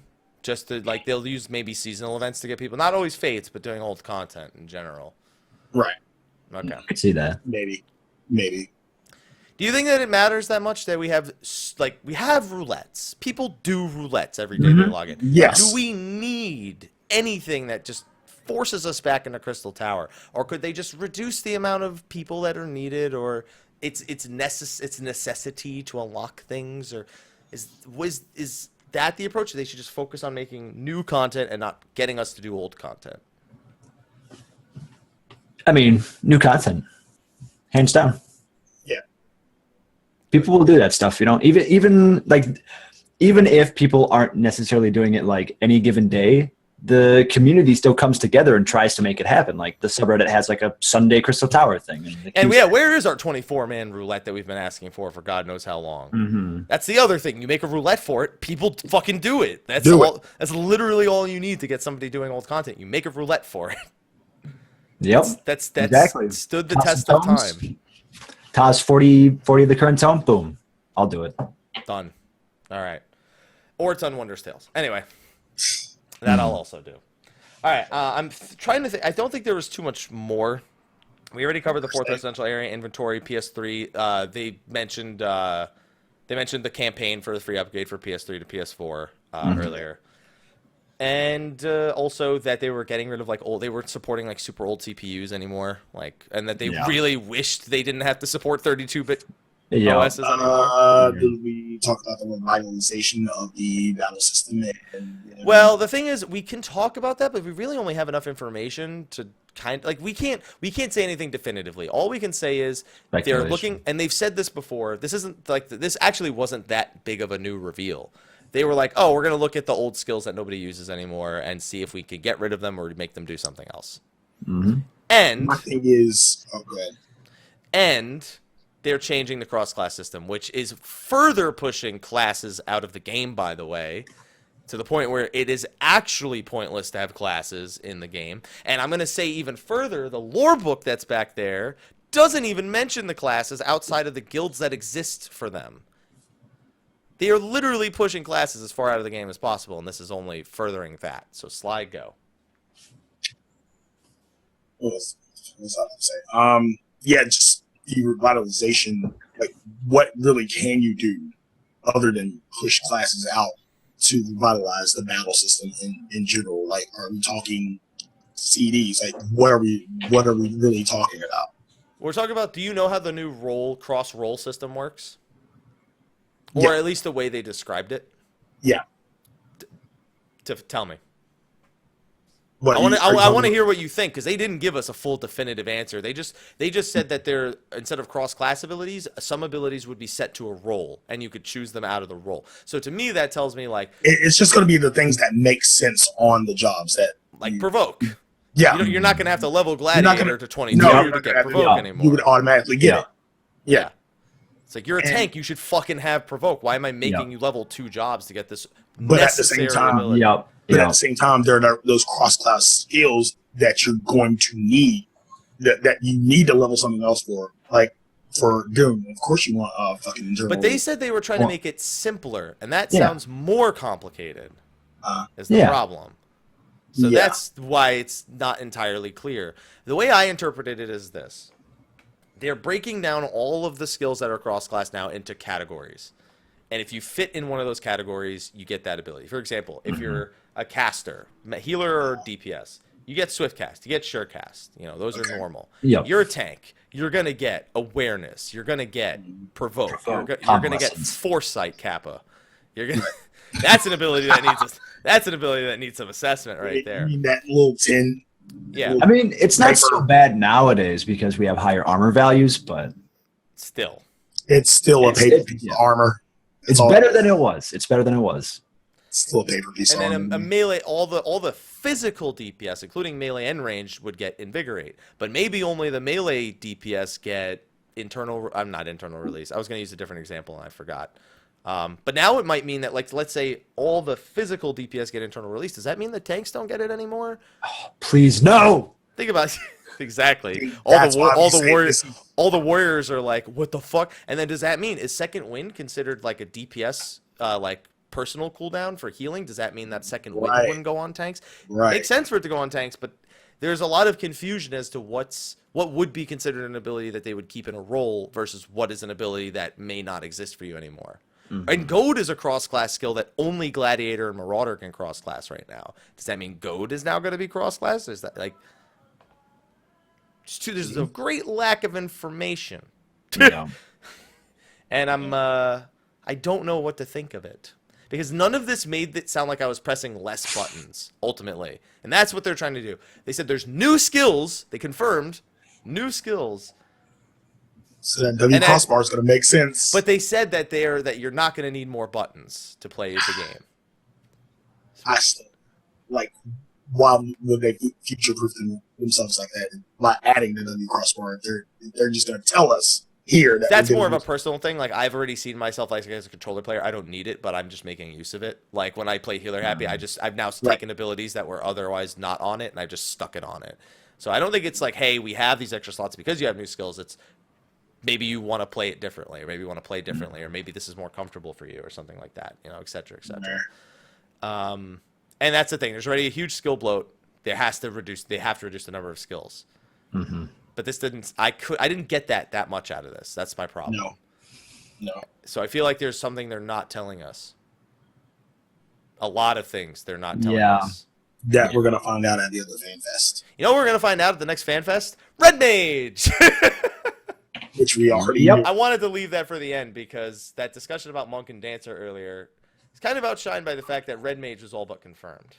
Don't you fucking do what I think you're about to do. No, I have one thing to say. So let's just consider that Ida's a monk, okay? 2 monks, hashtag 2 monks. What if someone said this to me? I forget who. Someone at FanFest. If you're out there, you said this to me, and I was like, that's a fucking smart idea. What if the reason her aura is red instead of blue? Shut the fuck up. I knew it was going. I knew it was coming. Shut up. We're done. I already had this discussion earlier. Yeah. Shut up. Have you not done the monk quest line? Yeah, I've done it. Okay. You know that chakra is split up into 2 different auras, right? Well, it's not red like that, though. That's white. It's technically light and darkness. Technically, the 2 auras are light and darkness. Stormblood. Yeah, so maybe she's Stormblood, so it's red. Yeah, that's what I'm saying. That has nothing to do with red and blue mage. Get out of here with that shit. Well, yeah, I wasn't going to say that. I was just saying. No, you were going to say that. No, I wasn't. You were already going in that direction. No, I was saying it's like maybe she has like a Stormblood aura or some shit, like some crazy monk royalty shit. I don't know. You know how many people told me maybe she's a red mage because the aura's red? You know how many people gave that to me? More than you'd think. Red mages use rapiers. She's got the thing coming out of her gauntlet, man. That's it. She's not a red mage. She's not a red mage. Got it. No. I hope it's just Monk gets new stance. Anyway, all the same, they say new jobs. Now, the first thing, new jobs had only 2 silhouettes. I do not have the new jobs tab from Heavensward to reference. I actually might, but if I do... I do. Why do you still have that, and why are you awesome? Okay. I might actually still have it now that I think about it, but it would be on that hard drive, which is not plugged into my computer right now, not my current hard drive, to see if there were 3 silhouettes in that one versus the 2 silhouettes we had here. But when those 2 silhouettes came up on the screen, Yoshi P's like, man, it's really hot in here. Oh, man, I gotta take this jacket off. What's that? Oh, yeah, I really like Marvel movies. Scarlet Witch shirt. For those who don't know, scarlet is a synonym for the color red, and a witch, sort of like a mage. If it's not red mage, seriously, I'm going to punch someone in the fucking face. If they go Mystic Knight, I'm going to be like, you're an asshole. And if they go Psychic, I'm going to be like, you're an asshole. Please just red mage. Just do it. Just let it be. Just let it be. How do you guys feel about red mage? Where's it going? Melee, caster, healer. Melee support. So like ninja. Ninja's kind of closer to a bard or machinist, but melee. Okay. All right. Okay. Because think like Final Fantasy XI refresh. Bards. Oh yeah. Literally well, have for me, that's why I compare it to ninja because ninja's got code, red. Yeah, refresh. I imagine them working pretty much the same kind of thing. Yeah. Actually, what about you, Sly? Melee support. That's the only thing that really made sense. Yeah. Okay. All right. I accept that. I mean, it's like melee caster, but still along the same vein. More like a ninja where they have a dedicated type of tool that they utilize with ninja being enmity and resources and red mage being, MP and something else. Yeah. It could also be like an aesthetic thing too, where like you have your combo, maybe you do like, a few sword swings and you cast like a fire spell or whatever, it could just be like Yeah, there's a lot of ways that could go, but not a healer. We all agreed. We all said not a healer. Oh, I don't think they need another healer after the debacle that was Astrologian, to be honest. The one thing people touched on was if they are melee, what would their invigorate do? Would it be for MP or? See, I think they would primarily focus on using MP. I don't think they'd be like Dark Knight, where it's a mix of TP MP. I feel Right. like they're going to strictly use MP as a resource for like everything. Okay. You know what they could do too is they could have something like Clemency, you know, kind of like a support heal that they can like kind of throw out occasionally because some white magic. It can't be red mage without white magic, so. And the good news is if it's melee support, fuck off, Dancer. Anyway. Yeah, it's true. It's no Dancer, guys. I actually would like Dancer. It's just that's not a Dancer in the trailer. Anyway. The other job is completely unconfirmed at this point. And even the tip that we received, and I know where you're going with this, the main villain, Xenos Ye Galvis, the leader of the 12th Legion, and, by the way, a member of the royal bloodline, which means he technically would have been a potential successor to the entire empire. He is, without a doubt, a samurai. He literally oozes samurai. The question is, does that mean we get it? I have a thing to say. Okay, he has a thing. I have a thing to say. So, in the lore book, we find out that there is a kingdom in Othard called Dalmasca. And this guy is the legatus of the goddess, whatever the fuck, of the 12th Legion. And yeah. Dalmasca is from 12. What if Samurai is like a Dalmascan thing and he's from there? And that's why he knows. So that's actually where I wanted to touch on, because we've already discussed that any leader of a specific legion represents that Final Fantasy game. That's why Nail dropped a meteor when he was of the 7th. Gaius is the original 1 to 14, so he's got his own motivations with the primals and cleansing Eorzea. We have Regula, who's obsessed with the Warring Triad, and he's part of the 6th. And that seems to be a trend that's going to continue. Yeah. With this guy being the 12th, I agree. I pretty much agree with you head on. I also want to believe his name is actually Bosch von Ronsenberg of Dalmasca. But anyway, Don't believe on that's his original name, but now they've given him the name this. But he's part of the royal bloodline, so the thing is he can't be from Dalmasca. Yeah. That's Maybe the one he thing I conquered remember. it and like He may have learned the art from there, but because he's a member of the royal bloodline, he is a born and raised Garlean. yep, pure blood. Yeah, from the first ever ruler of their empire. So please keep that in mind as well. Do we think it's samurai, though, and do we think those are the only 2 jobs? No. There's No to which? There's a third. What is it? Please tell me. Don't say dancer. Hashtag 2 months. No, I don't think it's the answer. People believe Blue Mage. I still don't believe that. At this point, I don't know. I mean, they could really be fucking with us and just give us Dancer. Like it could have. I'm not opposed to it. It's just not a dancer in the trailer. It's not a Dancer in this trailer. No, you're right. I think it's 2 jobs. I think they've proven themselves incapable of giving us another healer at this time at this point in time. And it took them almost the entire expansion to get Astrologian to a point where it could compete. And then they spent an extra patch buffing it past the point where now it's superior. And so they literally have proven. And the 3 tanks, yeah, Paladin sometimes gets shit on. Even I shit on from time to time. You know what? Paladin's always had its use. It's always been that solid one to go with. And Dark Knight's still sort of the higher mastery one that fills a similar role but has a few benefits. And that's really down more to fight design of them putting out too much magic damage in the game. And things that can't be fucking blocked. Yeah. I feel like they're more capable of adding a new tank than they are. And by the way, is Samurai a tank or DPS, guys? Tank. Please tank, please. Please make it a tank. It's tank. I'm going to say that. Going to be the one to say it. It's tank. And I know a lot of people right now are still wondering why we don't consider like one class branching off into 2 jobs. We said it earlier. They said back in 2.3 that they received overwhelming feedback. Don't do it. After Summoner Scholar and the way that balance worked with that job, don't do it. I do believe Samurai will be a tank. I'm still saying DPS. Everyone in chat DPS. I'm still saying DPS. Rip. Sticking with tank, especially because the problem. So the thing is, there's something that supports it, and there's something that goes against that. One is they said Samurai was supposed to be the tank of 3.0, but they instead did Dark Knight, which makes it sound like it could very easily just be made a tank after that. But the problem is they probably spent the idea and the design of Samurai and its effective role on Dark Knight. Like, they probably already knew what they wanted to do, sort of, but they didn't decide the job and then design it. They probably had some sort of rough outline. So they may have used all their samurai tank ideas on Dark Knight to some degree. We don't know, though. I think it's not. I think it's their job to fucking figure out a new way of designing a tank. So hard. And the thing is, like, having 2 DPS, I feel like that'd be kind of rough, especially on queues. Like, leveling just the tank. That'd be a little strange, but I mean, could happen. Yeah, they sold stuff in 11. Why not, right? Mm-hmm. Yeah. So, yeah. I don't think there's a third job. I think it's those two. And the thing is, the irony is they have triple the budget, and I'm like, nah, they're only doing two jobs. It's more about the amount of time it takes, not the amount of money it costs. Because they say it takes them about 1 year to create a job.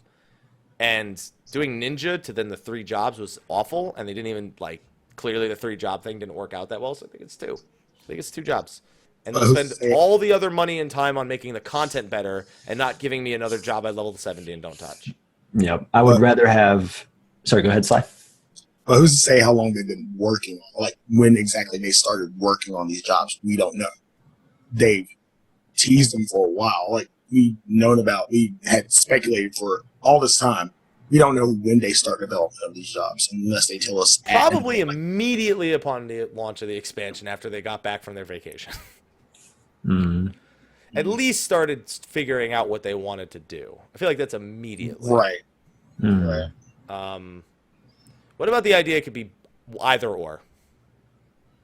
Able to do both. What if Red Mage is able to do 2 roles? What if that's a thing? But same job, but they just able to pick one of the 2 and then play like that. Like sects. Think of it like Sect, how you pick it at the beginning of the fight. Yeah. And then it modifies the way your skills work. Let's not rule that out. That would be really interesting. But I don't know how it would work out too well. Unless you got locked into said role when you entered, like, content. Otherwise, you could be like, oh, suddenly I'm a full-fledged DPS, you know? Well, that's what Warrior does. They queue in his tank. To an extent. To an extent. They queue in his tank. It's like, I guess I'll let the things hit me, but I'm here to fucking kill shit, bro. That's right. That's right. That's how you play. Exactly. That's what I'm talking about right now. It could be like that. Yes. Why not? Blue DPS. Oh, man. All right. So those are I'm pretty sure there's like a few little details here and there that we missed in that opening keynote. But honestly, after the opening keynote, I literally did like one thing at the event, and then I just talked to people the whole time. I know you only did one thing on the first day. We all know that, Mary, at this point. Mr. Merch over there. Yep. So fun. So fun. Did you do any challenges while you were at FanFest, Mary? I did the 24 Warrior. Oh, you were in that? Where the fuck were yeah. you? I didn't see you. I was on the opposite side and a few seats down from Xeno. I didn't see you. So, you must have been one of the warriors that knew that going into Defiance and using Equilibrium could heal you. Yeah. Yeah. We'll talk about that when we talk about Saturday, because I got some words about that 24-man challenge, man. Sly, what did you do for the So Sly and I, we went and did the 24-man Proto Ultima after. For those who don't know, Proto Ultima, as a Slyh, has a fate where you have to kill a Rafflesia-looking mob. What most people don't know is that if you get there early enough in the fate's lifespan, there's a Proto Ultima flying around shooting lasers at the different islands. And this was an encounter against him in what appeared to be a portion of as a Slyh. And it was fun. I mean, it wasn't that challenging. It was basically Ultima 24-man mode with a few extra things in there. But I don't know. I think Sly and me got world first, because we were the first group to enter, and then we killed it in one attempt. So I think we were world first. Can I get a world first spam, please? Yes, world first. There you go. Mary already did it. Boom. On top of it. Thank you. What'd you think about that fight? In comparison to 2014 with Odin, not that challenging. Well, that's expected. Odin also only had like a 20 to 30% clear rate because it was like an actual primal. Yeah. And see, that's the thing. That's what I wanted. I wanted that kind of difficulty.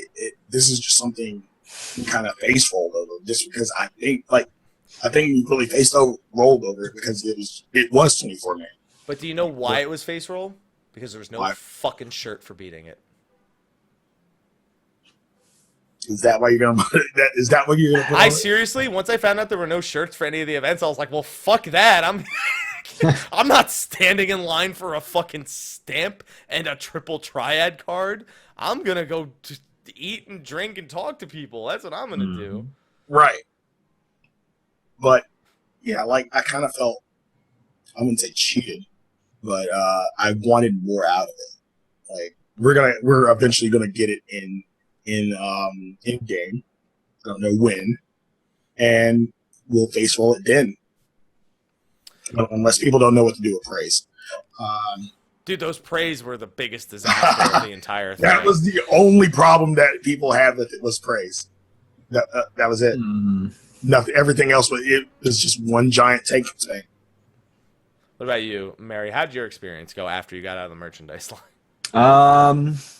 I saw Akmor. Well, I mean, with Proto Ultima, I mean, though. Oh, Proto Ultima. Well, I didn't do it. Oh, you did it Saturday? Yeah, I only did it on Saturday. Okay, all right, that's fine. So what'd you do after you got out of that merchandise line? Out of the line, I started walking away, and I met Akmor, and that was really cool.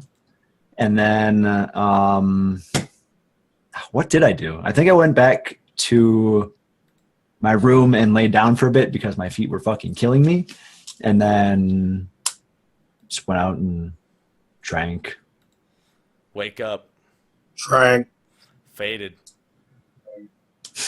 Yeah, you don't have the voice to do that right now. Him and I were doing that like and a Thursday night, like every time. Every time he took a sip, I was like, faded. Right. There you go. That works. That's what I'm talking about. Yeah. Yeah. That was. I don't know. What did you do on Thursday? You did something else on Thursday. Sly, didn't you go and do one of the other events? No, we're talking Friday, though, right? I'm sorry, Friday. Yeah. No, Friday. After that, we had to wait a few hours, and we just kind of shot the shit before we got on live stream. Exactly. That's what I was gonna say. You did something else on Friday, didn't you, Sly? We did it, but I wanted you to be the one who told everyone. Yes, that was my tell. I sent you a whisper in real life. That was a horrible whisper. Yeah. We were on the official Square Enix Final Fantasy 14 Fest live stream, and I'm still amazed at that. Like that they chose us to do it. It's still humbling to me. Yeah, I reached out to us about a week prior and asked us to be there about 15 minutes before 2 o'clock for that segment. After they had they told us they needed to confirm it, but when they did, that's what the plan was. And yeah. I mean, we wanted to comment on Proto Ultima, but I guess they didn't queue in for a fucking whole hour on that computer set because we couldn't get it for whatever reason. So we sat there, we talked about State of the Realm, the origin of State of the Realm, what it's like being on Twitch. We talked about the trailer, and we tried to squeeze some hashtag hot scoops out of Devin. And we were like, we know that we can't because it'd be hashtag fired scoops. Fired, yeah. Yeah, hashtag fired scoops. But it was still a good time. It was nice first of all, it was nice sitting down for an hour. They were fantastic. Second of all, was it Aya or Chenin that gave us the cookies? Oh, no, it was Adam. It was Adam. Yeah, it was Adam from Legal. Not the other Adam. Not the other Adam that we knew. The Adam from the Legal team. Yeah. He's like, you guys want a cookie? And I was like, yeah. Fuck yeah. I'll take a cookie. Yeah. Where's my cookie? You didn't. Well, you should have found Adam. Yeah. They were cookies like this big, too. They were giant chocolate chip cookies. Like those DoubleTree cookies. Yeah, they were so good. They were so good. Soft. Oh, man. It was moist. Moist. This show is very moist. But yes, thank you, Aya, Shannon, Matt, Devin, Tony. I know you guys are all part of the same team, so thank you. Thank you for having us on. A lot of pictures, a lot of good times, and thank you for the sitting down and the cookies, because that was good. That was definitely a highlight of it. And then we got to watch the dude who couldn't fucking throw the thing. The piercing talent. The piercing talent. Dying. Yeah, as soon as they cut over to Aya, there was someone behind her who's doing the Odin. I'm sorry, not the Odin. The Nidhogg piercing talon. You have to throw a Nerf friggin' spear into a hole to kill him, and the whole time maybe one of them went in. And it was really embarrassing, so I apologize for the person standing behind Aya. But they it was a bad showing, man. There's a reason. It was not good.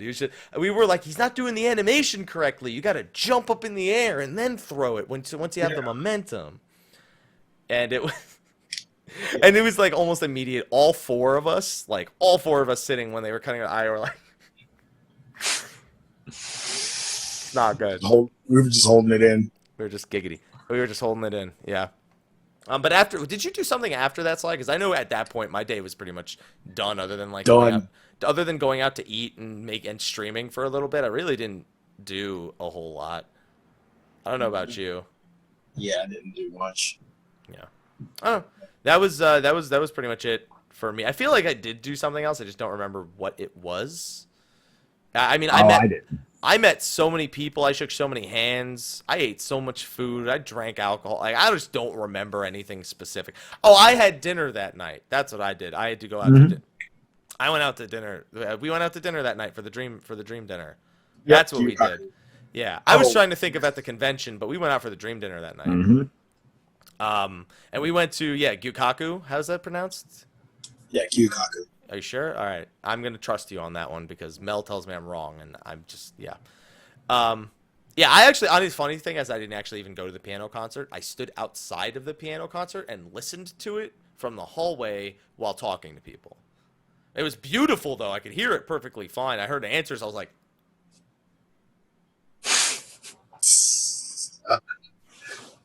I was pog-champing IRL. Yeah. And honestly, guys, if you spend $30 on that stream for anything between the piano concert, which I've now seen, and the Primals concert, those alone were $30 worth, man. Oh yeah. Between that and all the news and everything, it was so good. And then Soken played the piano rendition of the Sophia theme to boot, and he was dressed as an Asian when he was the white Asian when he was doing it as what's his name? Elidibus, yeah. It was fantastic for a value of $30 to get a Susan Calloway concert and the Primals concert at the same time. It's too bad it took forever for it to get archived. Anyway, Soken also did Amdapor. Oh, that's right. He was dressed as Edda, wasn't he? He wasn't dressed as a white Asian. He didn't look like it was a white Asian stuff. He looked like he was in like conjurer garb or some shit. I don't know. I'd have to watch it again. But he was dressed in white, but it didn't really look like Asian stuff was the thing. It didn't look like Red Mage either. Well, no shit, it didn't look like Red Mage. White Mage. Well, I don't know. Red. I don't know. Yeah. It wasn't like when they came out as in the black Asian armor 2 years prior, like you knew it was Asian armor. Mm-hmm. But did it have like a red kind of he had a hood, but it just, I don't know, the costume just looked lower quality than the La Habrea and the Asian costume he came out in 2 years ago when it was the black one. Yeah, he did have the mask. That's the thing. Okay. But it's just, I don't know, the whole costume looked way lower quality to the point where I had to, other than the mask, had to question whether or not. Yes, and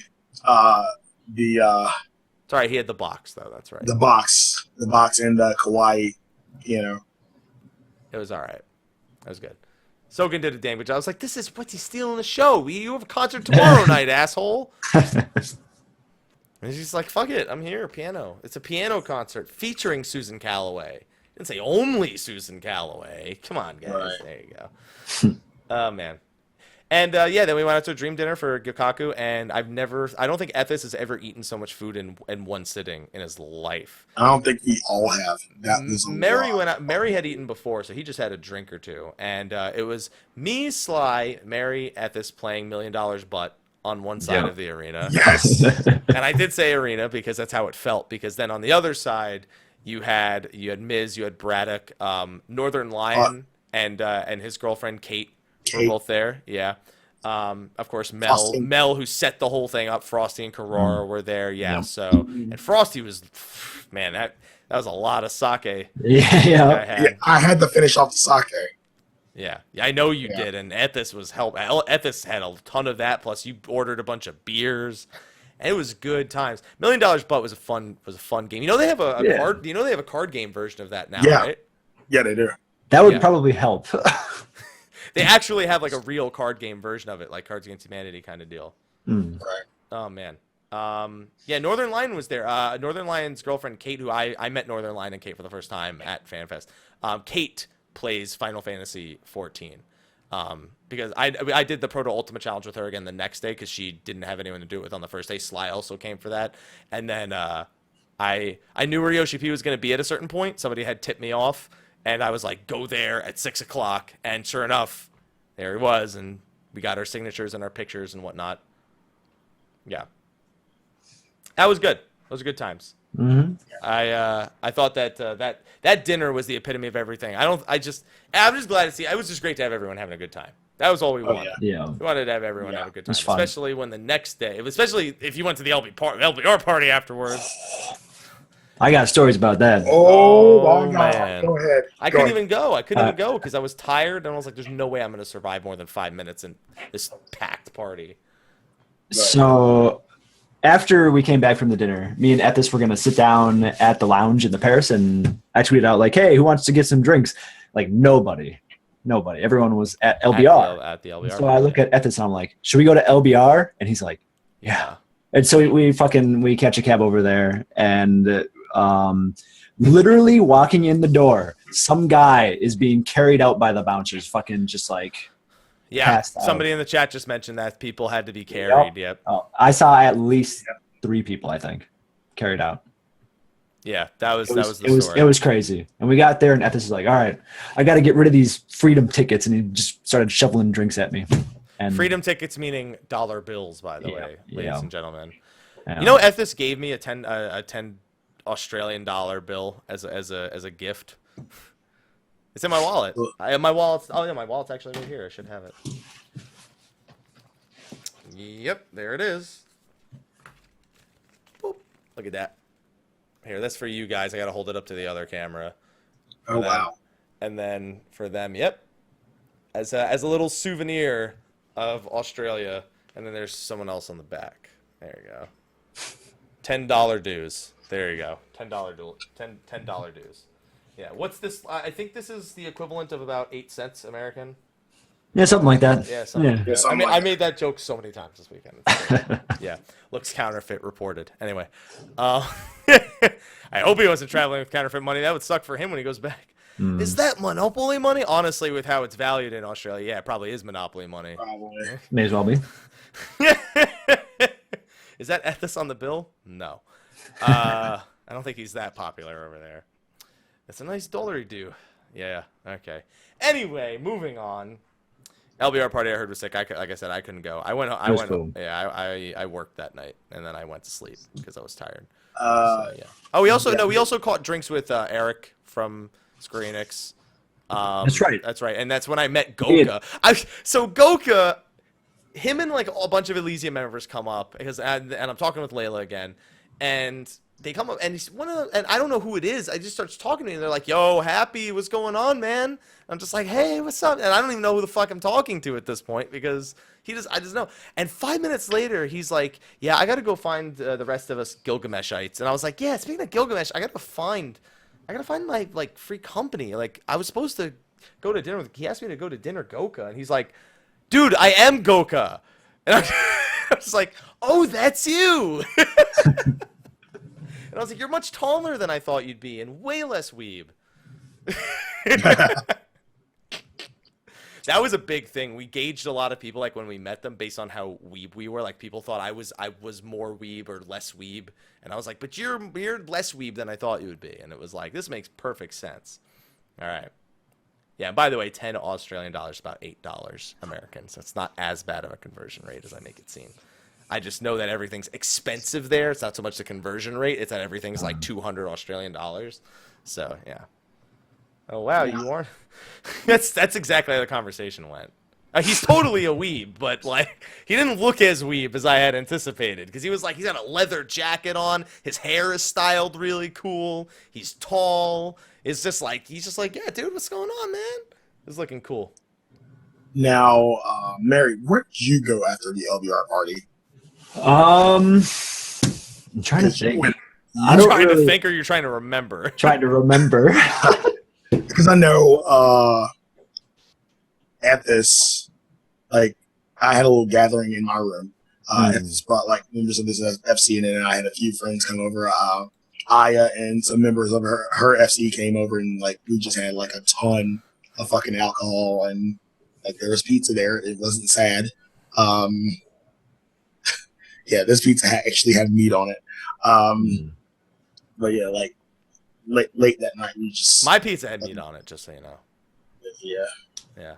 Just so you know. I want to say I grabbed a few more drinks and then went back to my room, but I don't actually remember. The question is, was he alone? Oh, Ooh. or did Ethis follow him? Oh man, yeah. Now we know the answer. Anyway, so conversion rate for Weeb is 1 Mr. Happy is now equal to 3 guys dressed as Sailor Moon. All right, got it. Okay. Good measurement right there. Wow. I like it. All right, so that wraps up Friday night, and then Saturday was there's 2 major things Saturday, at least that I can think of off the top of my head. One was 3 actually. One was the Dream meet and greet, which was at 2:00, and there was also, by the way, the lore panel in the morning was okay, but like a lot of it was like, by the way, we don't want to make this book irrelevant, so let's talk about things that aren't in the book. But we'll talk about the book first for like 30 minutes. And then there was the PvP exhibition, which Yoshi P and team got fucking. To be fair, they didn't even try. Like they literally were doing like ranger poses and shit in the arena, and like just throwing the match. They knew that they were losing as soon as they signed up for that exhibition. And we knew whoever got to them was... I think everyone knew, anyone who got to the final tier. Yoshi P plays Black Mage. Let's just say we know who their first target was. Yep. Yeah. So that got kind of fucked up. But we were having our Dream meet and greet during the latter half of the PvP exhibition, and god damn! That was cool. That was cool. Yes. It was just a wall of people between me, you, Mary, Ethis, Ms., Sly. Yeah, it was intense. It's too bad we couldn't coordinate that and like get a real like kind of section instead of standing out in a hallway, but yeah, I think it worked out all right. I had never signed anything prior to that, short of like a fucking check. So that was a little interesting. I had to figure out a signature on the fly. I was like, ugh. Yo, you know what I did? You know how in like 3rd grade they used to teach us like they do the 2 solid lines and the dotted line, and they taught us how to do. I do my signatures like that because it just looks nicer than anything that's gonna come out of my fucking head. And I draw a smiley face next to it. Ethis has a fucking awesome signature. I know he does. Every time I'd sign something, I'm like, God, fucking Ethis making me look like shit. So does the development team though. Like they all had great signatures.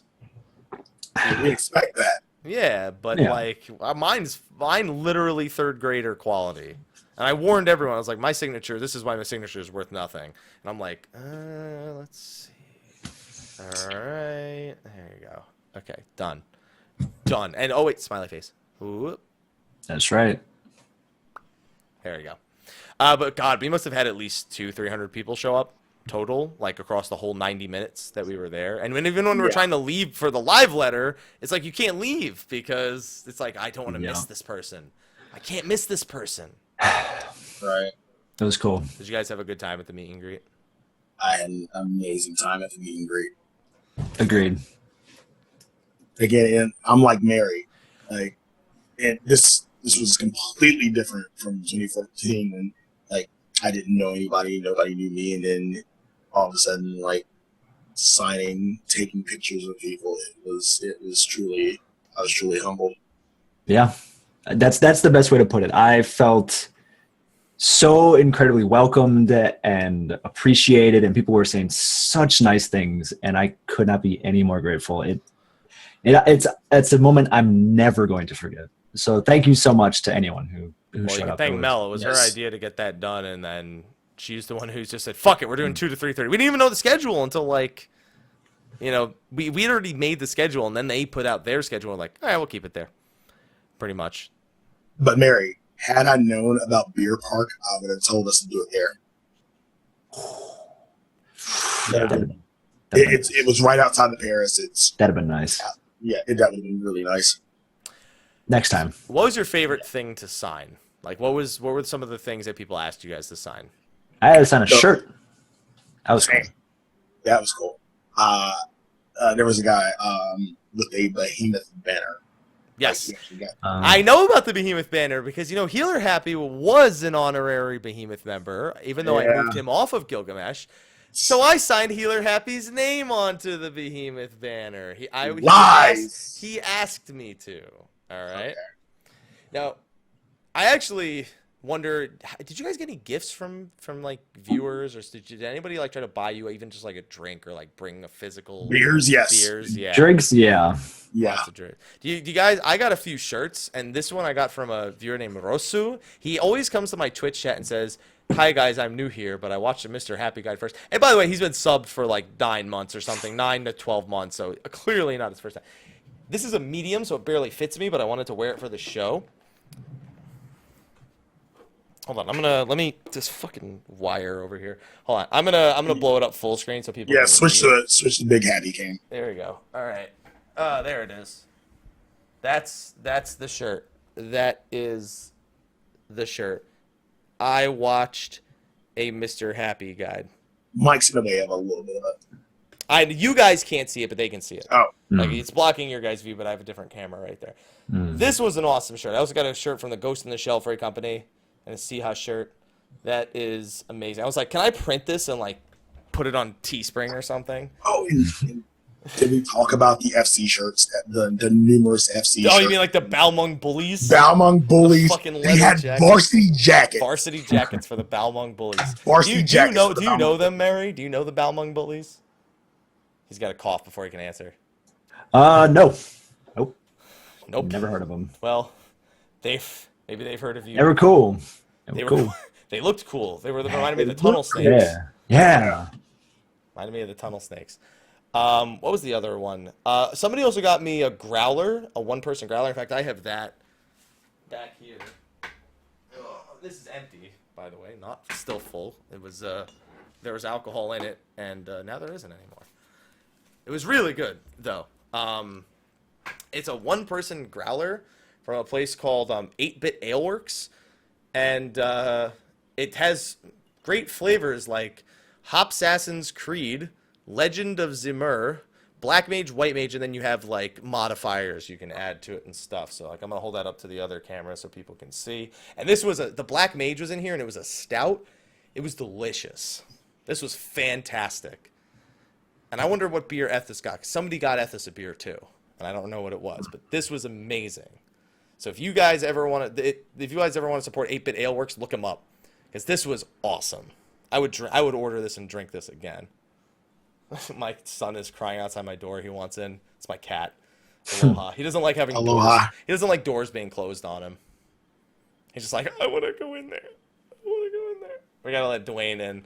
All right. So dream meet and greet. I'll let you guys get started on the live letter discussion while I open the door. Live letter questions. I wasn't there. I was upstairs watching it while drinking the rest of the rum, of course. All right, first off, let's get this one thing out of the way right now, that I did not ask the question you thought I asked. That was not me.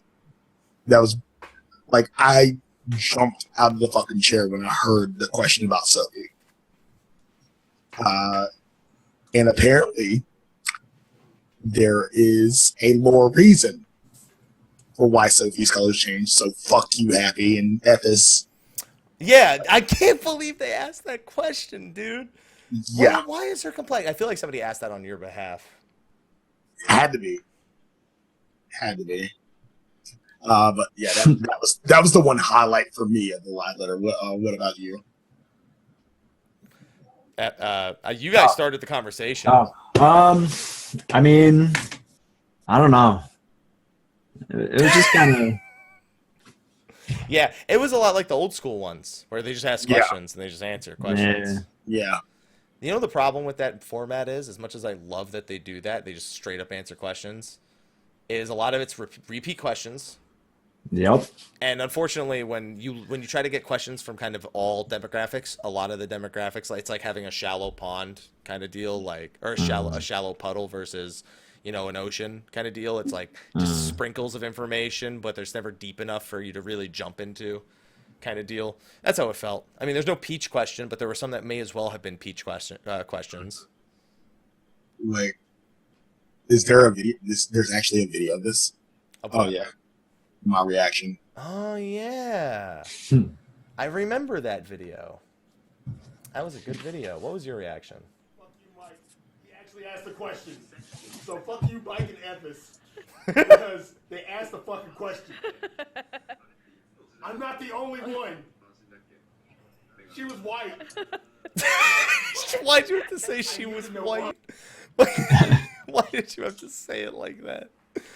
Oh man. Well, fuck you too. Just need to know. It's all right. It's like she was white. You could have said I'm not the only one. You didn't have to say she was white. Oh man, that's funny. Good old Sly Ruckus. How y'all doing? I knew she was white. Why'd they turn her into that? There you go. Wow. Yeah. Welcome to Sly Ruckus, our neighborhood racist. Okay. Pretty much. Okay. So questions. What are there? What's Eggy Glamour's confirmed for 3.5 again? We got it. Just stop giving us a date. Just don't answer the question anymore. Like, we're always disappointed. Please. I'm done. I can't be disappointed again. I'm trying to think of what, like, good questions. I mean, they talked about Palace of the Dead at the end, which was always nice. We got to see some of the later floors, including floors where they literally compared it to hell. And said, and I was like, they were really going hard on this, like, it is going to destroy you concept after the 100th floor. The one thing that caught my attention, the fucking bench. Why do you want us to sit on that fucking bench? It's Hardware Hank's bench. They put it in at the final floor. I mean, that's the thing. When he got banned because he likes to talk in shout chat, and so they're like, well, he's gone. Where do we put his bench? I know, put it in Palace of the Dead. There we go. Yeah. And then he got unbanned, and he got back, and he's like, where's my bench? Hey, I was only gone for a day. All right. Well, what happens if you sit on the bench and it explodes? It's a troll fucking bench. That's what everybody's talking. Yeah, it's a troll bench. It's gonna be like the equivalent of an Aquapolis bench. Yeah. Yeah. Sit on the left. Yeah, and it's under a tree. Also, a very peaceful tree. I just wonder, like, it's a very different design for the final floors of Palace of the Dead. Like, I thought they were just gonna reuse the first 100 floors, to be honest, and just make them harder. But no, they went full out. Yeah. I don't know. I was happy with that. They also pretty much, if that boss isn't Nabeth from Tactics Ogre at this point, I'll be very surprised. Because he played Tactics Ogre music. Palace of the Dead is from Tactics. I don't think it's from Tactics Ogre. I think it's from Tactics itself. Elidibus is, I think, at the bottom of the Palace of the Dead in Tactics. No, that's a different dungeon. Elidibus is at the bottom of. Yeah, I don't know. It looks good. They also showed off the Halloween stuff. The vampire garb and the cape, as well as the chair mount. Apparently that's not a thing. Apparently that comes out in 3.5. Well, that's obnoxious because they made it seem like it was a part of the Halloween event. Now I'm sad. Yeah, there's like a tweet, I think, and it was a mistranslation. They just straight up said, by the way, here's the stuff from the Halloween event. Oh, and what's this next picture? Oh, look, it's a chair mount. And it looks like it could be a chair mount that's part of the Halloween event. Yeah. It's all right. Once Zeno gets this mount, he won't break a chair ever again. It's fine. There you go. Yeah. I'm going to do that whole Zeno thing. I'm going to include that in the Illuminati confirmed video, the Diverger chair, as I call it. Since in Final Fantasy XI, Pandemonium Warden sat on that chair. I'm like 99% certain that the boss that made the front page of Yahoo News for making people sick after playing him for 20 hours. Does that mean Pandemonium Warden's going to be? No, I think that's the mount from Shadows of Mach. Is what I think that is. From the final 24-man raid, I think the final boss will drop that mount. Maybe. If it's really from 3.5, that's what I think. It'd be interesting if they made a 24-man mount. Oh, Palace of the Dead is from Tactics Ogre. Okay, there you go. And Nabeth is the boss of the 5th floor. Got it. Just to clarify the information. Yeah, I think that would be a great way to motivate people to do that. The 24-man stuff is to give it a mount for people to do it over and over again. That's cool. What else was there at the live letter? I don't know. Like I said, live letter is just questions we've had to answer a million fucking times. Yeah. And then we had the concert later. This was way, that's why you don't have a voice right now. Way superior to The one from 2014. Yeah. I heard the live stream audio was way better also because I heard the live stream audio was pretty shit. I remember Soken complaining about it too. He was like, the live stream audio sucked. People couldn't hear the crowd. The instruments didn't sound right. He was not happy. So they upped the production value tenfold on this one because this had an amazing, amazing value. What was your favorite song? And why is it Locust? It's just the crowd getting in on it. That was my best one. That was the best one. Sephiroth was pretty close. Yeah, definitely those two. Locust, top notch. Sephiroth, really, really close. But Locust was so good. Yeah. So good. I mean, the thing is, so he has a voice module in there, but he was also lip syncing some of the words. Like, we know that they were either singing over or lip syncing certain words. Yeah. But when you heard his voice, you could tell where it was his voice versus where it was something that he was lip syncing to. And I sat right next to a speaker. It was chilling to hear his voice come out of that microphone. And a lot of people were surprised by the "Fuck You Titan" thing. He did that last time. He did that in 2014. The Soken and Koji, they did the "Fuck You Titan." And everybody loved it. That's why they brought it back. I was really disappointed there was no Moggle Mog, but I guess maybe you just keep that a one-time specialty. Yeah. Although, didn't he do it at all 3 fan festivals in 2014? I'm pretty sure he didn't just do it in North America. Yeah, the only thing we didn't get the Shiva because it was just... Because they didn't have... It was just not out. Yeah, it wasn't out... Well, the thing is...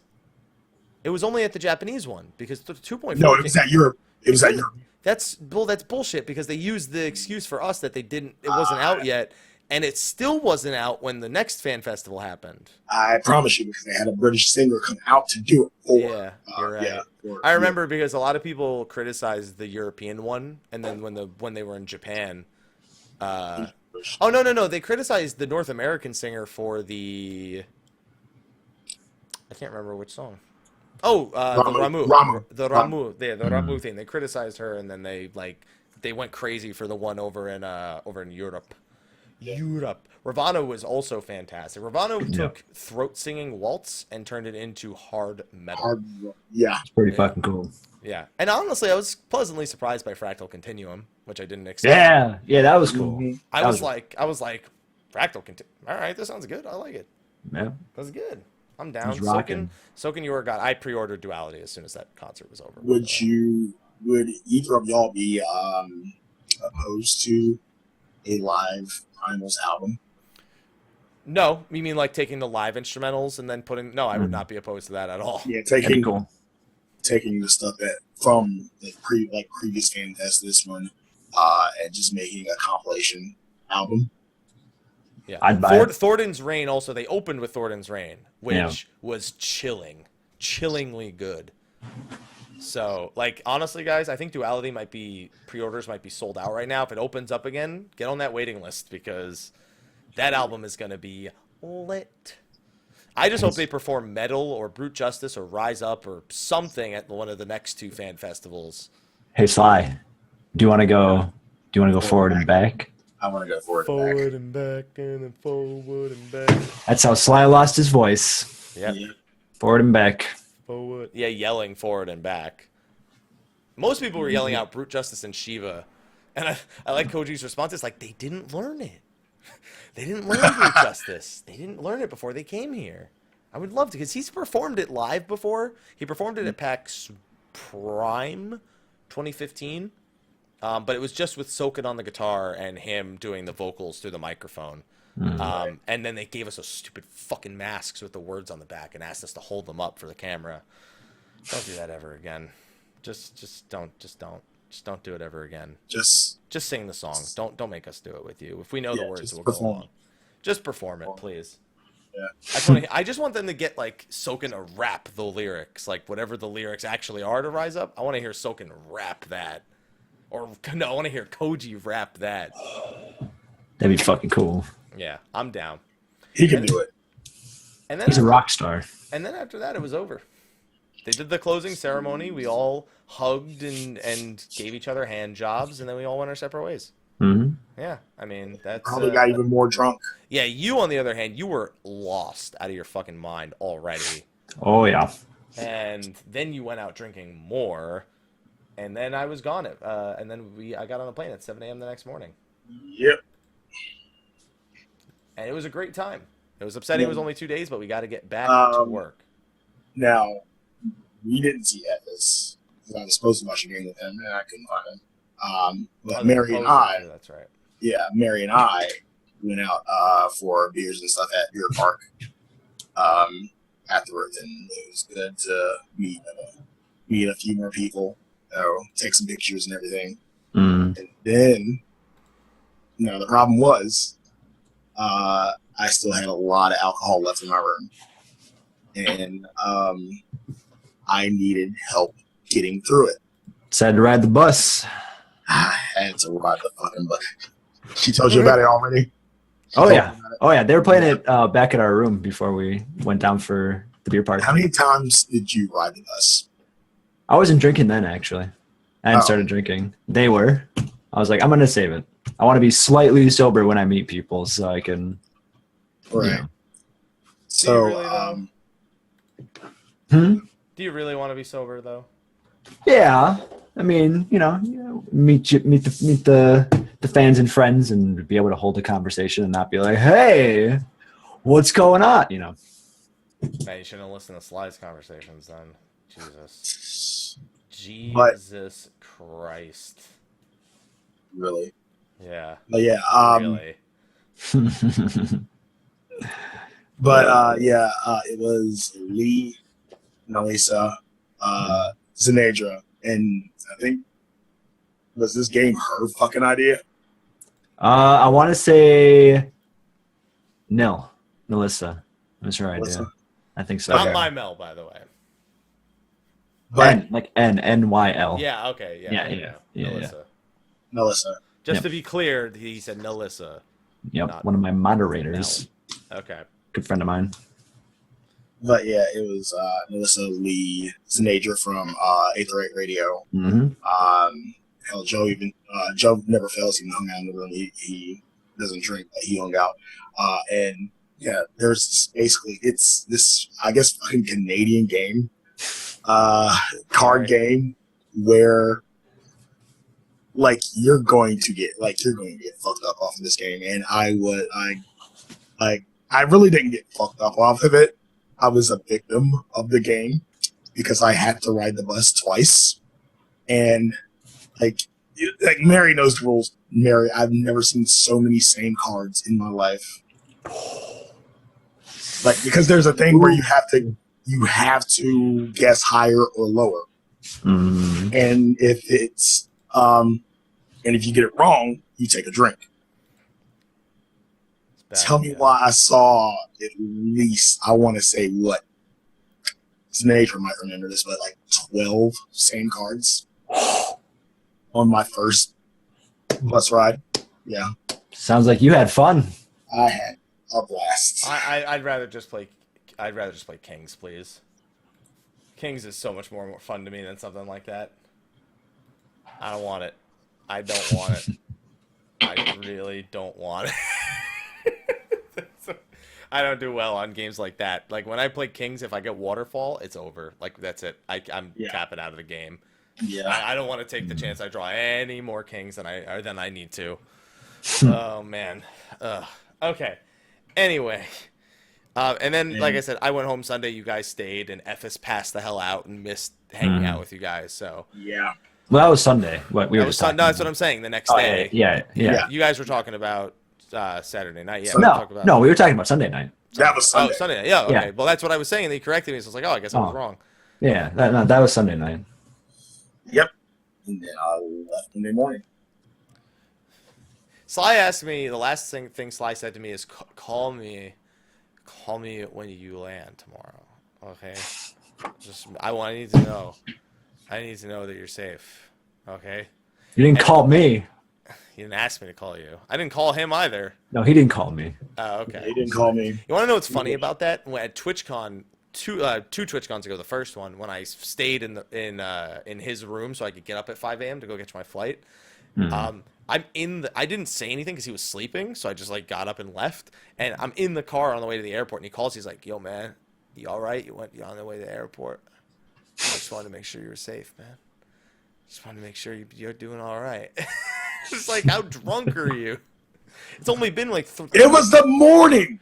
It was that was just when I... It was 2 or 3 hours after you got back, to be clear. It was 5 a.m. And you got back at like... Was it? 2. Yeah. I remember it later in the morning than that. I'm just saying.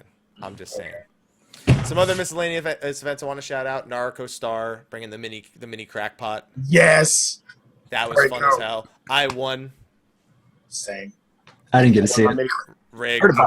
Rigged. Me, Escalia, Sly, we all won, and I believe the odds were like 1 in 12 of you winning or something. It was Naruto sees me, she's like, "Hello, Mr. Happy," because I was in a free company with Naruto years ago, and I was like, "Hi, can I try?" Like, sure. She has a whole crowd of people around, and I'm like, "Okay, let's see." First of all, she hands it to me upside down. She's like, "Okay, you have a 9 to start." And I start scratching it off. I'm like, "Why is the 2 upside down?" She's like, "Oops, it's upside down." She's like, how did I not notice that? I felt dumb for not noticing that. I scratch off the middle, it's a 2. I scratch off the top left, it's a 1, and I'm like, well, I already know where I'm going next. Bottom right, 3. And got a little badge. I don't have it handy right now, but she made Final Fantasy Fan Festival 2014 badges or patches years ago, and then this one was the 2016 patch. I'm probably gonna get this stitched in my jacket. Yeah, it's what the thing. You go get them stitched onto like a jacket or something. Yeah. Yeah, we had the stars align. That's a bad pun. That's a real bad pun. That's a bad one. I had someone walk away from me from it because of a bad pun at FanFest. Yeah? Yeah, well, they walked up and told me a pun, so I returned it, and mine was clearly more damaging. And this was one that I worked on with my raid group. It's what's an Astrologian's favorite play? A street card named Despire.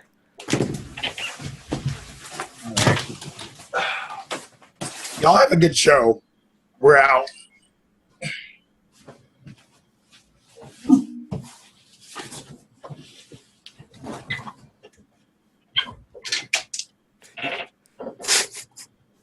Okay. You didn't even let me finish, Mary. I already knew it. I've heard it before. Okay. There you go. I already knew it. Yeah. God. Oh, man. It's just fucking terrible at it. Terrible. You can't help yourself, can you? Yeah, we were real proud of ourselves. We came up with that during raid day, and the same thing happened with our raid group pretty much that night. So, yeah, it's a pretty accurate depiction right there. Pretty accurate depiction of what happened. Mm-hmm. Yep. I will tell that one as many times as it takes before it's worn out, because I love that. I love that pun. I'm just going to keep doing this so it looks normal. All right. Anyway, that was a big shout out because that was not officially organized by Square Enix. She did that all on her own, including taking all of the cards and spray painting onto them for the scratch off so you could scratch it off.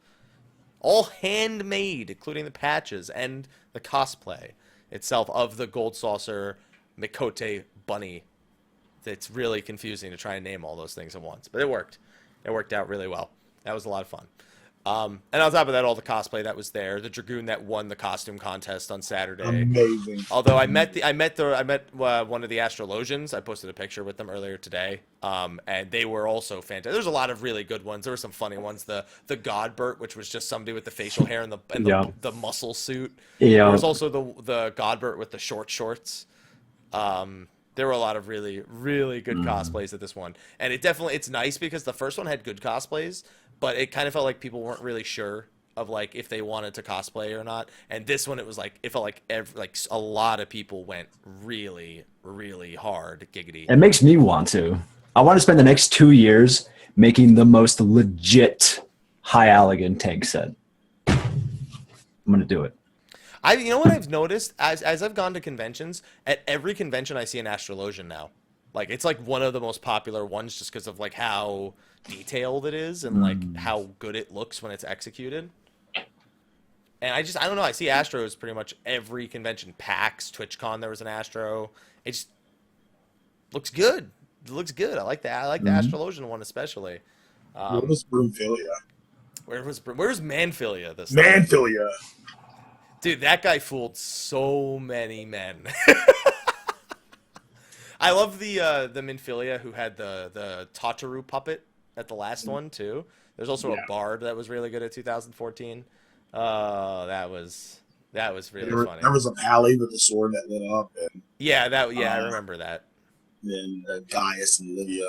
Well, the Gaius and Livia ones were really good, but those were also, I think those were also the reasons they changed the rules this year, where you had to have made like at least 90% of your cosplay, because I know that those were, as good as they weren't made by the people who were wearing them, so they weren't. That's why they put that rule in place with the costume contest. So if you want to wear something you bought, it's fine. It's just you won't be part of the costume contest, which is fine but they were still fantastic cosplays at the 2014 Fan Festival.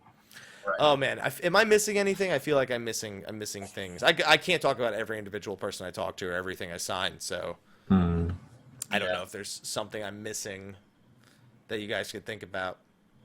I think we pretty much got it. Any final thoughts then on your experiences? I wish it was still going on.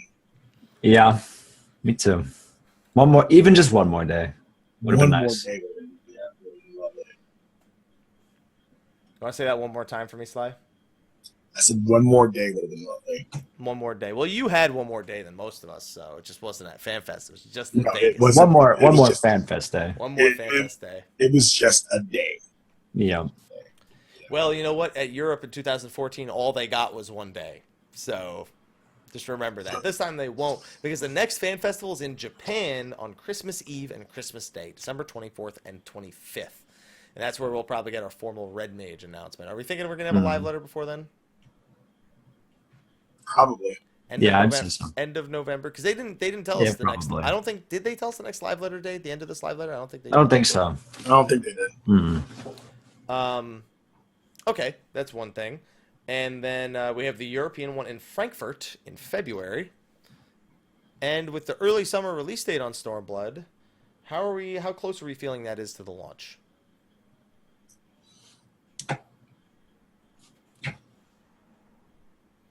I'm putting it in. I think they just did early summer to cover their own asses, which still to me says May or June. That's what I'm still thinking in my head. June.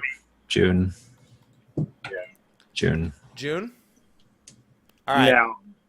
Now, are you still going to go with May? Because you originally said May. End of May. I'm going to stick to end of May. It's not summer yet, because summer's technically, this actually launched before summer still, because June 23rd, I think, is the first day of summer, or June 21st, I believe. Something like that. And this launched on June 23rd, but it had early access, the weekend before. So it was pretty much at the very beginning of summer. So consider that. I think and I'm feeling end of May. I'm feeling end of May on this one. Okay. That's how I feel at the very least. But anyway, on that note, gentlemen, I think we should wrap up this extra long show. We knew this one was going to run long. That's why, by the way, for anyone wondering, that's why we didn't have Ash on this week, because we kind of knew that the FanFest talk would kind of trump talking about making money, and it's kind of not fair. So we're going to he's still going to have his own dedicated show for this patch, talking about how income has worked, how the market's fluctuated. Next week we'll have Ethos on, however. It's not going to be Aerzivia. It is going to be talking about the lore book in particular and things that we've learned from it. So hopefully you've been studying up Slyh. That was a bad joke, Happy. That was a typical fucking joke. Why? Because you don't have one. I found out. Minfilia, same last name as me. She's my sister. Mary? No, my actual last name. Go find out if you wanna know, boys and girls. Minfilia Mary. Minfilia Mary. Got it. Minfilia Mary. Got it. Awesome. Yeah, he'll be on next week to talk strictly about the lore book. The following week should be the week Palace of the Dead comes out. So we'll be talking about however much we get to experience then. I know that it says November 11th on the North American one. From what I remember, that's a typo, and it's supposed to say November 1st. So we'll find out. It's either on November 1st or the 11th. I'm pretty sure it's on the 1st, and that show will be about Palace of the Dead. We'll probably have a guest. I don't know, maybe Ethos and Mary that day, but we probably need to save you two for Aerzivia. So we want to put you both on the same show back to back. something like that. Maryphilia, there you go. There you Maryphilia. go. All right. So we have a lot of things coming up for the next few weeks. We can guarantee you shows for pretty much the next month or something, until the next live letter, pretty much at this pace. The 11th is a Friday. Yeah, I know it's a Friday, but technically PvP patches. That's like 3.45 is the end. When does it? Doesn't it say what the day the season ends on the feast post, or does it just say that the end I is? thought it was 3.45. Well, yeah, it's 3.45, but yeah, I don't know if it says that. Yeah, no, it ends on. Yeah, the final results will be posted on November 1st for the feast. Patch So day. that's the final results. I don't know if that necessarily means that means the next season starts that day, but I'm pretty sure it does. So anyway, Yeah. regardless, just wanted to throw that out there. Anyway, gentlemen, why don't we wrap this up? Tell them where they can find you at. We'll start with our guest for the day, Very Mary. You can find me at twitch.tv/very_Mary and on Twitter at the same thing and on YouTube. Just Google Very Mary YouTube. You'll find it. What if I find something else? That's your problem. Wow, go fuck yourself. That's the message I got from that Damn. one. Wow. That's your Damn. problem. It's Savage. youtube.com/Very Mary Productions. Oh, Productions. Productions. Just like mine's Xehanort1227, not Mr. Happy1227. Sad face. Anyway, Sly, why don't you, with what voice you have left, tell them where they can find you. You can find me on twitch.tv/Slyakagreyfox. You can find me on Instagram, which I actually did use, at A Slyakagreyfox. lot. I use it a shit ton. Slyh, aka Greyfox07. You can find me on Twitter at Slythefox, which I use a lot. Everything that is on, mostly all the stuff that's on Twitter and Instagram, will be put to the Slyh, aka Greyfox Facebook channel, because that exists now. And then, of course, you can find me on Plot 14, Ward 5 of the Lavender Beds in Behemoth. All right, is that it? Yeah, nothing extra. Okay. And you can find me, Mr. Happy1227, everywhere. YouTube, Twitter, Twitch, Facebook, Instagram, in your closet, everywhere. Real life. Yeah, real life. You can find me there, real life. Definitely find me there, real life. I just smelled the inside of this, and it still smells heavenly, by the way. I was just like, I wonder if it still smells like beer, because we rinsed it. Like, we let it sit so we could make sure we could put it on display, and then dried it, and it's just like, oh, I want that. I want that beer. You might need to do a bleach rinse again. Don't leave the cap on. It's going to stink to high hell. Oh, it smells so good. No, It it's smells like, so good. okay, wait 2 weeks later and tell me the same thing. Well, now maybe I won't be smelling it 2 weeks from now, Sly. Did you ever consider that? And also, I have a cat. His name is Aloha Dwayne the Cat Johnson. He's sleeping in the corner. I don't have cat cam ready, so I can't show you, but I wish I could. All right, gentlemen, I think it's time for us to go over. We'll probably have a pretty short post show tonight. Rinse out like 4 times. It smells. I don't know. It smells good in there. Maybe I like the smell of bleach. I don't know. But anyway, that's a bad thing to tell people. It's like, I like the smell of bleach. It's like, yeah, here you go. I like the smell of chloroform. All right, guys, we're going to move on over to post show. Thank you for joining us this week, and we will see you next week where we talk about See you lore. next week. Until then, Bye. bye.